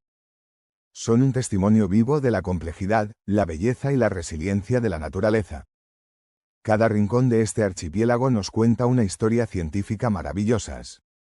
Explorar las Maldivas desde esta perspectiva nos recuerda la increíble creatividad del mundo natural y la importancia de comprender y apreciar estas maravillas. Si te ha gustado el vídeo, no olvides suscribirte y activar las notificaciones para no perder. Hoy nos dirigimos a la costa este de Canadá, a un rincón del Atlántico conocido como la Bahía de Fundy. La Bahía de Fundy tiene la forma de un embudo de 80 kilómetros de anchura en la entrada y termina en dos prolongamientos estrechos, la Bahía de Chignecto y la Ensenada de Minas. ¿Qué tiene de especial una bahía?, podrías preguntarte. Bueno, prepárate para sorprenderte, porque la Bahía de Fundy no es una bahía cualquiera. Es el hogar de las mareas más altas del mundo. Sí, has oído bien, las más altas. Una cantidad de agua tan colosal que podría llenar el Gran Cañón.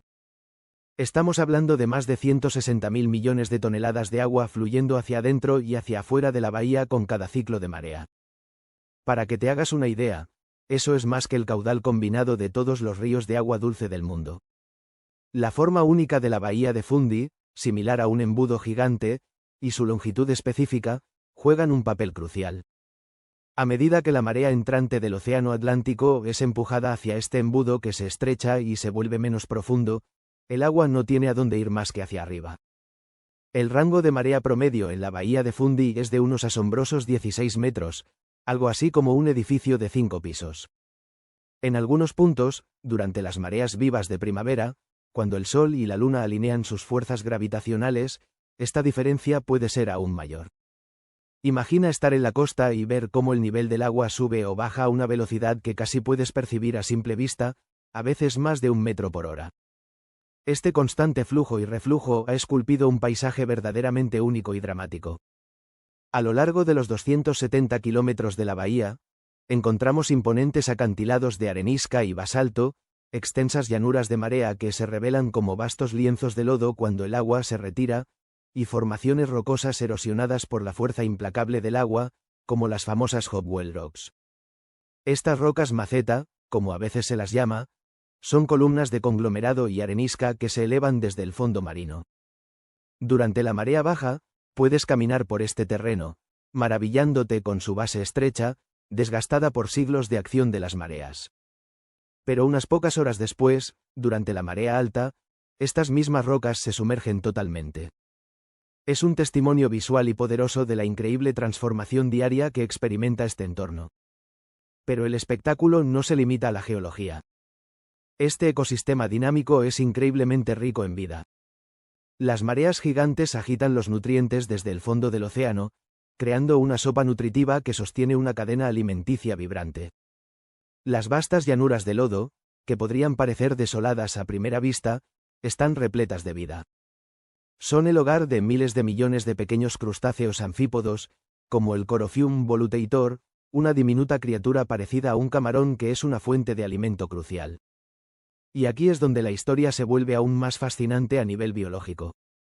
Estas llanuras de lodo convierten a la bahía de Fundy en una parada de importancia crítica para millones de aves playeras migratorias.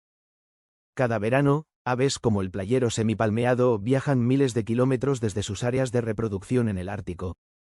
Llegan a Fundy demacrados y hambrientos, y durante unas pocas semanas cruciales, se dan un festín con estos anfípodos, duplicando su peso corporal antes de emprender su épico vuelo sin escalas hacia América del Sur. Es uno de los espectáculos de migración de aves más impresionantes del mundo, una verdadera maravilla de la resistencia y la estrategia de supervivencia. Pero las aves no son las únicas que se benefician de la generosidad de Fundy. Las aguas ricas en nutrientes también atraen a una impresionante variedad de vida marina, incluidas varias especies de ballenas. Durante los meses de verano y otoño, las ballenas jorobadas, las ballenas de minke, las marsopas comunes y, lo que es más importante, la ballena franca glacial del Atlántico Norte, una de las ballenas más amenazadas del mundo, visitan la bahía para alimentarse y criar a sus ballenatos. La presencia de la ballena franca glacial es particularmente significativa. Estas majestuosas criaturas se encuentran en las aguas de Fundy áreas de alimentación vitales. Observarlas emerger a la superficie, expulsar el aire de sus pulmones en una nube de vapor, o incluso, si tienes suerte, ver una cría juguetona junto a su madre, es una experiencia que te conecta profundamente con la fragilidad y la belleza del mundo natural. Los científicos aprovechan estas congregaciones para estudiar su comportamiento, sus patrones de migración y los desafíos que enfrentan para su supervivencia. Otro fenómeno geológico fascinante asociado con la bahía de Fundy es el macareo. Esto ocurre en algunos de los ríos que desembocan en la bahía, como el río Subenacadie. A medida que la marea entrante y poderosa empuja el agua hacia el cauce del río, que se estrecha, se forma una ola visible que viaja río arriba, en contra de la corriente normal del río. Esta ola, o macareo, puede variar en altura desde unos pocos centímetros hasta un par de metros, dependiendo de la marea y la forma del río. La geología de la región de Fundy también cuenta una historia mucho más antigua. Las rocas expuestas a lo largo de sus costas son un libro abierto sobre la historia de la Tierra. Aquí se encuentran algunos de los fósiles más antiguos de reptiles y anfibios terrestres, que datan del período carbonífero. Imaginen caminar por estas playas durante la marea baja, no solo viendo el poder actual de la naturaleza, sino también pisando rocas que contienen los restos de criaturas que vivieron en un mundo completamente diferente, mucho antes de la era de los dinosaurios. La propia formación de la bahía de Fundy está ligada a la deriva continental y a la apertura del océano Atlántico. Hace millones de años, cuando el supercontinente Pangea comenzó a fragmentarse, se formaron cuencas de rift. La cuenca de Fundy es una de estas estructuras geológicas, una cicatriz en la corteza terrestre que gradualmente se llenó de sedimentos y, finalmente, de agua de mar. Es importante destacar que la bahía de Fundy no es un sistema estático. Sigue evolucionando. La erosión continúa modelando los acantilados, las llanuras de marea cambian con cada ciclo, y los niveles del mar, influenciados por el cambio climático global, también tendrán un impacto en el futuro de esta región. El estudio continuo de la bahía es crucial para comprender estos cambios y para gestionar de manera sostenible sus extraordinarios recursos naturales. Desde la perspectiva de la investigación científica, la bahía de Fundy es un laboratorio natural sin igual. Oceanógrafos, biólogos marinos, geólogos y ornitólogos de todo el mundo vienen aquí para estudiar sus fenómenos únicos. Las mediciones precisas de las mareas, el seguimiento de las poblaciones de ballenas, el análisis de los sedimentos y el estudio de los patrones de migración de las aves contribuyen a una comprensión más profunda no solo de Fundy, sino también de los procesos oceánicos y ecológicos a escala global. Entonces, ¿qué podemos llevarnos de este vistazo a la bahía de Fundy? Primero, un profundo asombro por el poder puro de la naturaleza. La escala de las mareas aquí es un recordatorio de las fuerzas que constantemente dan forma a nuestro planeta. Segundo, una apreciación por la intrincada interconexión de la vida. Desde los microorganismos en el lodo hasta las ballenas gigantes y las aves migratorias, cada elemento juega un papel vital en este ecosistema dinámico. Y tercero, un sentido de la importancia de la conservación. Lugares como la Bahía de Fundy son tesoros globales. Su belleza, su biodiversidad y su singularidad geológica merecen nuestra admiración, pero también nuestra protección. Asegurar que las generaciones futuras puedan maravillarse con las mareas más altas del mundo y el vibrante ecosistema que sustentan es una responsabilidad que todos compartimos. La Bahía de Fundy es, en esencia, una sinfonía de la naturaleza, donde el ritmo de las mareas dicta la vida y la forma de la Tierra. Es un lugar que nos invita a detenernos, a observar y a maravillarnos ante la grandeza del mundo natural. Un lugar que, una vez que conoces su historia y sus secretos, nunca deja de sorprender. ¿Para un viaje que desafiará su percepción de la naturaleza?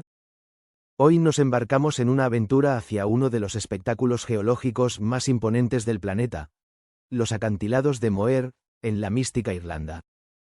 Pero no se conformen con la postal, vamos a sumergirnos en sus secretos más profundos, en las historias que sus rocas milenarias nos susurran al oído. ¿Creéis que conocéis los acantilados? Preparados para la sorpresa. Pero, ¿qué hace a Moher tan especial, tan magnético? Para empezar, su escala es impresionante. Se extienden a lo largo de unos 14 kilómetros, ¿pueden visualizarlo? Es como si la naturaleza hubiera decidido construir su propia gran muralla. Y su altura. En su punto más elevado, conocido como O'Brien's Tower, los acantilados se yerguen unos impresionantes 214 metros sobre el furioso oleaje. Poneos por un momento al borde, con la debida precaución, claro, y sentid esa mezcla de vértigo y admiración pura. Es una experiencia que reconecta con algo primitivo, con la inmensidad del mundo natural. Ahora, viajemos atrás en el tiempo, mucho antes de que cualquier ser humano pisara estas tierras. Hace unos 320 millones de años, durante un periodo que los geólogos llaman Carbonífero, esta zona era muy diferente. No había acantilados imponentes, sino un vasto delta fluvial. Ríos caudalosos arrastraban sedimentos, arena, limo, lodo, hacia una antigua cuenca oceánica. Capa tras capa, durante eones, estos materiales se fueron acumulando, compactándose bajo una presión inimaginable. ¿El resultado? Las rocas sedimentarias que hoy forman la estructura de Moher, principalmente areniscas, lutitas y limolitas. Pero la historia no termina con la deposición de sedimentos. Fuerzas tectónicas gigantescas entraron en juego, plegando y levantando estas capas rocosas. Y luego, el gran escultor, el Océano Atlántico. Durante milenios, las olas han golpeado incesantemente la base de estos farallones. Este ataque constante, combinado con la acción del viento y la lluvia, ha erosionado las rocas más blandas, dejando al descubierto las estructuras más resistentes y creando esas formas verticales y dramáticas que tanto nos fascinan. Es un proceso de creación y destrucción constante, una danza eterna entre la tierra y el mar. Si observáis con atención, veréis que las rocas no son uniformes. Hay bandas de diferentes colores y texturas. Las areniscas, más claras y granulosas, contrastan con las lutitas, más oscuras y finas. Estas diferencias no son aleatorias, reflejan cambios en el entorno de deposición original. Un periodo de ríos más energéticos depositó arenas gruesas, mientras que aguas más tranquilas permitieron que se asentaran lodos finos. Es un código geológico esperando ser descifrado. ¿Y qué hay de la vida en este entorno aparentemente hostil? Es aquí donde Moher nos revela otra de sus maravillas. Estos acantilados son un auténtico paraíso para las aves marinas. De hecho, son uno de los sitios de anidación más importantes de Irlanda y de toda Europa. Se estima que más de 30.000 parejas de aves de unas 20 especies diferentes eligen estas repisas rocosas para criar a sus polluelos cada año. Entre sus habitantes más ilustres encontramos a los frailecillos, con sus picos multicolores y su aspecto tan simpático. Verlos regresar a sus nidos con el pico lleno de pequeños peces es un espectáculo inolvidable. También están los araos comunes, elegantes y numerosos, que se agrupan en densas colonias. Y no podemos olvidar a las gaviotas tridáctilas, expertas voladoras que parecen desafiar la gravedad mientras planean junto a las paredes verticales. La algarabía, el constante ir y venir de estas aves, crea una banda sonora única, una sinfonía natural que acompaña la majestuosidad del paisaje. Pero ¿cómo sobreviven estas aves en un lugar tan expuesto? Las repisas y grietas de los acantilados les ofrecen protección contra los depredadores terrestres. Además, la proximidad del océano les proporciona una fuente abundante de alimento. Es un ejemplo perfecto de adaptación al medio, de cómo la vida encuentra la manera de prosperar incluso en las condiciones más extremas. La presión evolutiva ha moldeado a estas aves para ser expertas escaladoras, voladoras y pescadoras. Y no solo aves. Si tenéis suerte y el mar está en calma, quizás podáis avistar algún que otro mamífero marino. Focas grises suelen curiosear cerca de la base de los acantilados, y no es raro ver delfines o incluso alguna ballena peregrina surcando las aguas más alejadas durante sus migraciones. El ecosistema de Moher es mucho más rico y complejo de lo que parece a simple vista. Hablemos ahora de un fenómeno curioso: las pilas marinas o sea stacks. Son esas columnas de roca aisladas que se elevan desde el mar cerca de la línea principal del acantilado. Un ejemplo famoso cerca de Moher es Branaun Moor. ¿Cómo se forman? Son el resultado final de un largo proceso de erosión. Primero, el oleaje ataca una sección del acantilado, creando cuevas. Con el tiempo, estas cuevas pueden atravesar un promontorio, formando un arco natural. Finalmente, el techo del arco se derrumba, dejando aislada la columna de roca más resistente. Es una prueba tangible y espectacular del poder incesante del océano. Imaginad cuántos miles de años ha costado tallar esas esculturas. Otro aspecto fascinante es la vegetación que logra aferrarse a la vida en la cima de los acantilados y en las repisas más resguardadas. A pesar de los fuertes vientos salinos, encontraréis una sorprendente variedad de plantas adaptadas a estas duras condiciones. Brezos, armerías marítimas con sus flores rosadas, y diversas gramíneas forman una alfombra resistente que añade toques de color al paisaje rocoso. Estas plantas no solo son bellas, sino que también juegan un papel crucial en la estabilización del suelo y en la prevención de la erosión. Son pequeñas heroínas de la naturaleza. Pasemos ahora al clima. Los acantilados de Moher están expuestos directamente a las borrascas atlánticas, lo que significa que el tiempo puede cambiar drásticamente en cuestión de minutos. Un momento podéis estar disfrutando de un sol radiante y al siguiente, una niebla densa puede envolverlo todo, creando una atmósfera etérea y misteriosa. Las lluvias son frecuentes, y los vientos pueden ser feroces, esculpiendo no solo la roca, sino también el carácter de este lugar. Esta climatología tan variable es parte intrínseca de la experiencia Moher. ¿Sabíais que incluso se pueden encontrar fósiles en algunas de las rocas de los acantilados? Restos de antiguas criaturas marinas, como goniatites, un tipo de amonoideo primitivo, o crinoideos, lirios de mar, están incrustados en las capas sedimentarias, testigos silenciosos de la vida que bulía en aquel antiguo delta hace millones de años. Cada fósil es una ventana a un ecosistema perdido, una pieza del rompecabezas de la historia de la vida en la Tierra. Es asombroso pensar que estas formas de vida existieron tanto tiempo antes que nosotros y que sus huellas han perdurado hasta nuestros días. La propia estructura de los acantilados, con sus fallas y fracturas, nos cuenta también una historia de tensiones y movimientos terrestres. Estas líneas de debilidad son a menudo aprovechadas por los agentes erosivos, acelerando la transformación del paisaje. No es un paisaje estático, sino un ente dinámico, en constante evolución, aunque a una escala temporal que nos resulta difícil de asimilar. Lo que vemos hoy es solo una instantánea en su larguísima existencia. Y mientras el sol comienza a descender en el horizonte, pintando el cielo y el mar con tonos anaranjados y púrpuras, los acantilados adquieren una nueva dimensión. Las sombras se alargan, resaltando las texturas y los relieves de la roca. Es un momento de pura magia, donde la grandeza de la naturaleza se manifiesta en todo su esplendor. La inmensidad del océano se extiende hasta donde alcanza la vista, recordándonos nuestra pequeñez en el gran esquema del mundo. Los acantilados de Moher son, en definitiva, mucho más que una atracción turística. Son un laboratorio natural, una clase magistral de geología, biología y ecología. Son un testimonio del poder del tiempo, de la fuerza implacable de los elementos y de la increíble capacidad de adaptación de la vida. Así que la próxima vez que contemplen una fotografía de Moher, o si tenéis la inmensa fortuna de estar allí en persona, recuerden que están observando un monumento natural forjado por procesos que desafían nuestra imaginación. Estáis presenciando la danza lenta pero inexorable de la creación y la destrucción, la huella imborrable del tiempo profundo. Los acantilados de Moher no son solo piedra, son memoria, son vida o exploración.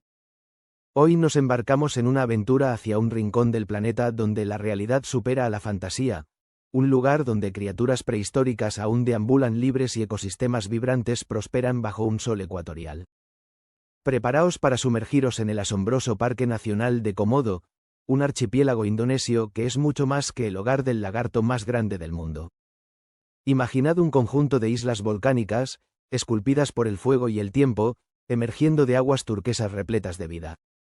Esto es el Parque Nacional de Komodo, declarado Patrimonio de la Humanidad por la UNESCO, un santuario que abarca las islas de Komodo, Rinca, Padar, y una veintena de islotes más pequeños. Fundado en 1980, su misión principal fue proteger al icónico dragón de Komodo, pero su importancia ecológica va mucho más allá. La isla de Komodo en sí misma es un espectáculo. Con una superficie de unos 390 kilómetros cuadrados, nos presenta un paisaje de contrastes dramáticos. Colinas áridas y escarpadas cubiertas de sabana seca se encuentran con franjas de bosque monzónico y playas de arena que van desde el blanco prístino hasta el rosa volcánico. Este terreno, a primera vista inhóspito, es el escenario perfecto para la supervivencia de especies únicas, adaptadas a condiciones extremas. Pero, seamos honestos, la estrella indiscutible de este parque es el legendario dragón de Komodo, el Varanus komodoensis. Este no es un lagarto cualquiera, es el reptil más grande y pesado del mundo. Los machos adultos pueden alcanzar los 3 metros de longitud y pesar hasta 90 kilogramos, aunque se han reportado ejemplares incluso mayores. Ver a uno de estos gigantes moverse con su andar pausado pero decidido es como retroceder millones de años en el tiempo. Su piel, cubierta de escamas osificadas llamadas osteodermos, actúa como una especie de cota de malla natural, ofreciéndole una protección formidable. Sus garras son largas y afiladas, perfectas para excavar madrigueras o aferrarse a sus presas. Y su cola, musculosa y potente, no solo le sirve de apoyo, sino que puede ser utilizada como un látigo demoledor. ¿Y qué hay de su famosa mordida? Durante mucho tiempo, se pensó que la letalidad de su ataque se debía principalmente a una sopa tóxica de bacterias en su saliva. Si bien es cierto que su boca alberga una impresionante cantidad de microorganismos, la ciencia más reciente ha revelado un secreto aún más fascinante. Los dragones de Komodo poseen glándulas de veneno. Sí, has oído bien. Entre sus mandíbulas inferiores se encuentran estas glándulas que secretan un veneno complejo. Este veneno contiene toxinas que provocan una rápida bajada de la presión arterial, inducen un shock masivo e impiden la coagulación de la sangre. Así, una vez que el dragón muerde a su presa, aunque ésta logre escapar inicialmente, el veneno comienza su trabajo implacable, debilitándola hasta que el dragón puede localizarla con su increíble sentido del olfato y reclamar su comida. Su lengua bífida, amarilla y constantemente en movimiento, es una herramienta sensorial asombrosa. Con ella, saborea el aire, capturando partículas de olor que luego transfiere al órgano de Jacobson en el paladar. Este sistema le permite detectar carroña o presas vivas a kilómetros de distancia, una habilidad crucial en su entorno. Los dragones de Komodo son depredadores formidables en su ecosistema. Su dieta es variada e incluye desde pequeños roedores y aves hasta grandes mamíferos como ciervos de Timor, jabalíes e incluso búfalos de agua. Son cazadores pacientes, a menudo emboscando a sus presas cerca de senderos o pozos de agua. Pueden pasar horas inmóviles, esperando el momento perfecto para lanzar un ataque fulminante. Y cuando se alimentan, son capaces de consumir hasta el 80% de su propio peso corporal en una sola comida, una hazaña metabólica increíble. La reproducción de estos gigantes también es digna de mención. Las hembras suelen poner entre 15 y 30 huevos en nidos excavados en el suelo o en montículos de tierra abandonados por otros animales. Curiosamente, las hembras de dragón de Komodo también pueden reproducirse por partenogénesis, un proceso por el cual un óvulo no fertilizado puede desarrollarse hasta convertirse en un embrión viable, generalmente produciendo descendencia masculina. Este fenómeno, aunque raro, puede ser una estrategia de supervivencia en poblaciones aisladas donde los machos son escasos. Tras unos 7 u 8 meses de incubación, las crías emergen, diminutas y vulnerables. Instintivamente, trepan a los árboles para escapar de los depredadores, incluyendo otros dragones de Komodo adultos, que no dudarían en canibalizarlos. Pasan sus primeros años en este refugio arbóreo, alimentándose de insectos, pequeños lagartos y aves, hasta que son lo suficientemente grandes y fuertes para competir en el suelo. Pero el Parque Nacional de Komodo no es solo el reino del dragón. Es un tesoro de biodiversidad que se extiende mucho más allá de sus costas. Las aguas que rodean estas islas son parte del Triángulo de Coral, una de las áreas con mayor diversidad marina del planeta. Imagina arrecifes de coral vibrantes, jardines submarinos que albergan más de 1000 especies de peces tropicales, desde el pez payaso más pequeño hasta el imponente mero gigante.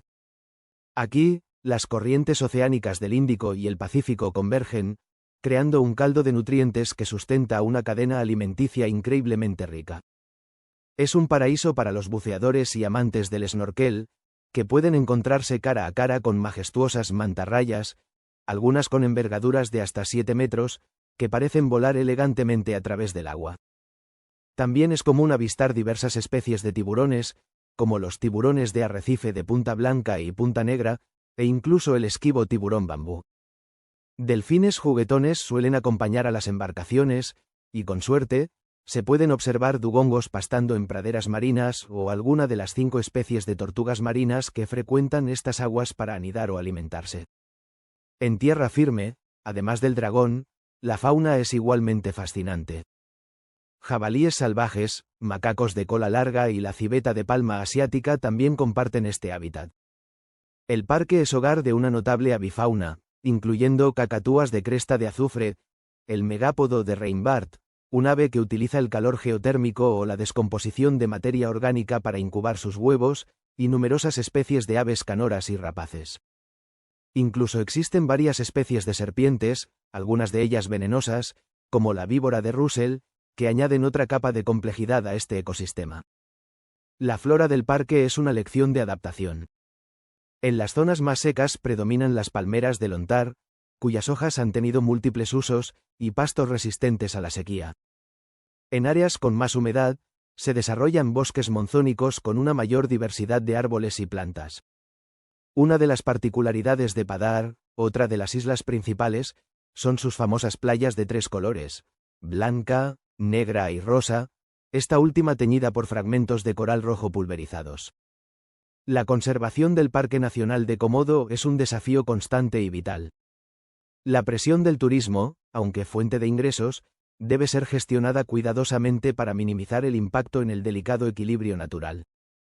El cambio climático global también representa una amenaza, con el potencial de alterar los patrones de lluvia, aumentar la temperatura del mar y afectar sus niveles de agua, lo que podría impactar tanto a los ecosistemas terrestres como a los marinos. La protección de las poblaciones de presas del dragón de Komodo es crucial para la supervivencia del propio dragón. Por ello, los esfuerzos de conservación se centran en la investigación científica, el monitoreo de poblaciones, la lucha contra la pesca ilegal y la educación ambiental. El Parque Nacional de Komodo es, en esencia, una cápsula del tiempo viviente. Nos ofrece una ventana a un mundo donde las fuerzas de la naturaleza aún dictan las reglas, donde la evolución ha producido criaturas verdaderamente extraordinarias. Es un recordatorio de la increíble diversidad biológica que nuestro mundo alberga y de la urgente necesidad de proteger estos tesoros para las futuras generaciones. Desde el reptil más imponente hasta el coral más diminuto, cada organismo juega un papel en este intrincado tapiz de vida. Así que la próxima vez que pienses en los confines más salvajes y maravillosos de la Tierra, recuerda el Parque Nacional de Komodo. Un lugar donde los dragones son reales, los océanos bullen de color y la aventura de la naturaleza se despliega en todo su esplendor. Un testimonio de la resiliencia y la belleza indómita de nuestro planeta. Gracias por acompañarnos en este viaje. Si te ha fascinado tanto como a nosotros, no olvides darle like, suscribirte y activar la campanita para más exploraciones de las maravillas naturales del mundo. Hasta la próxima.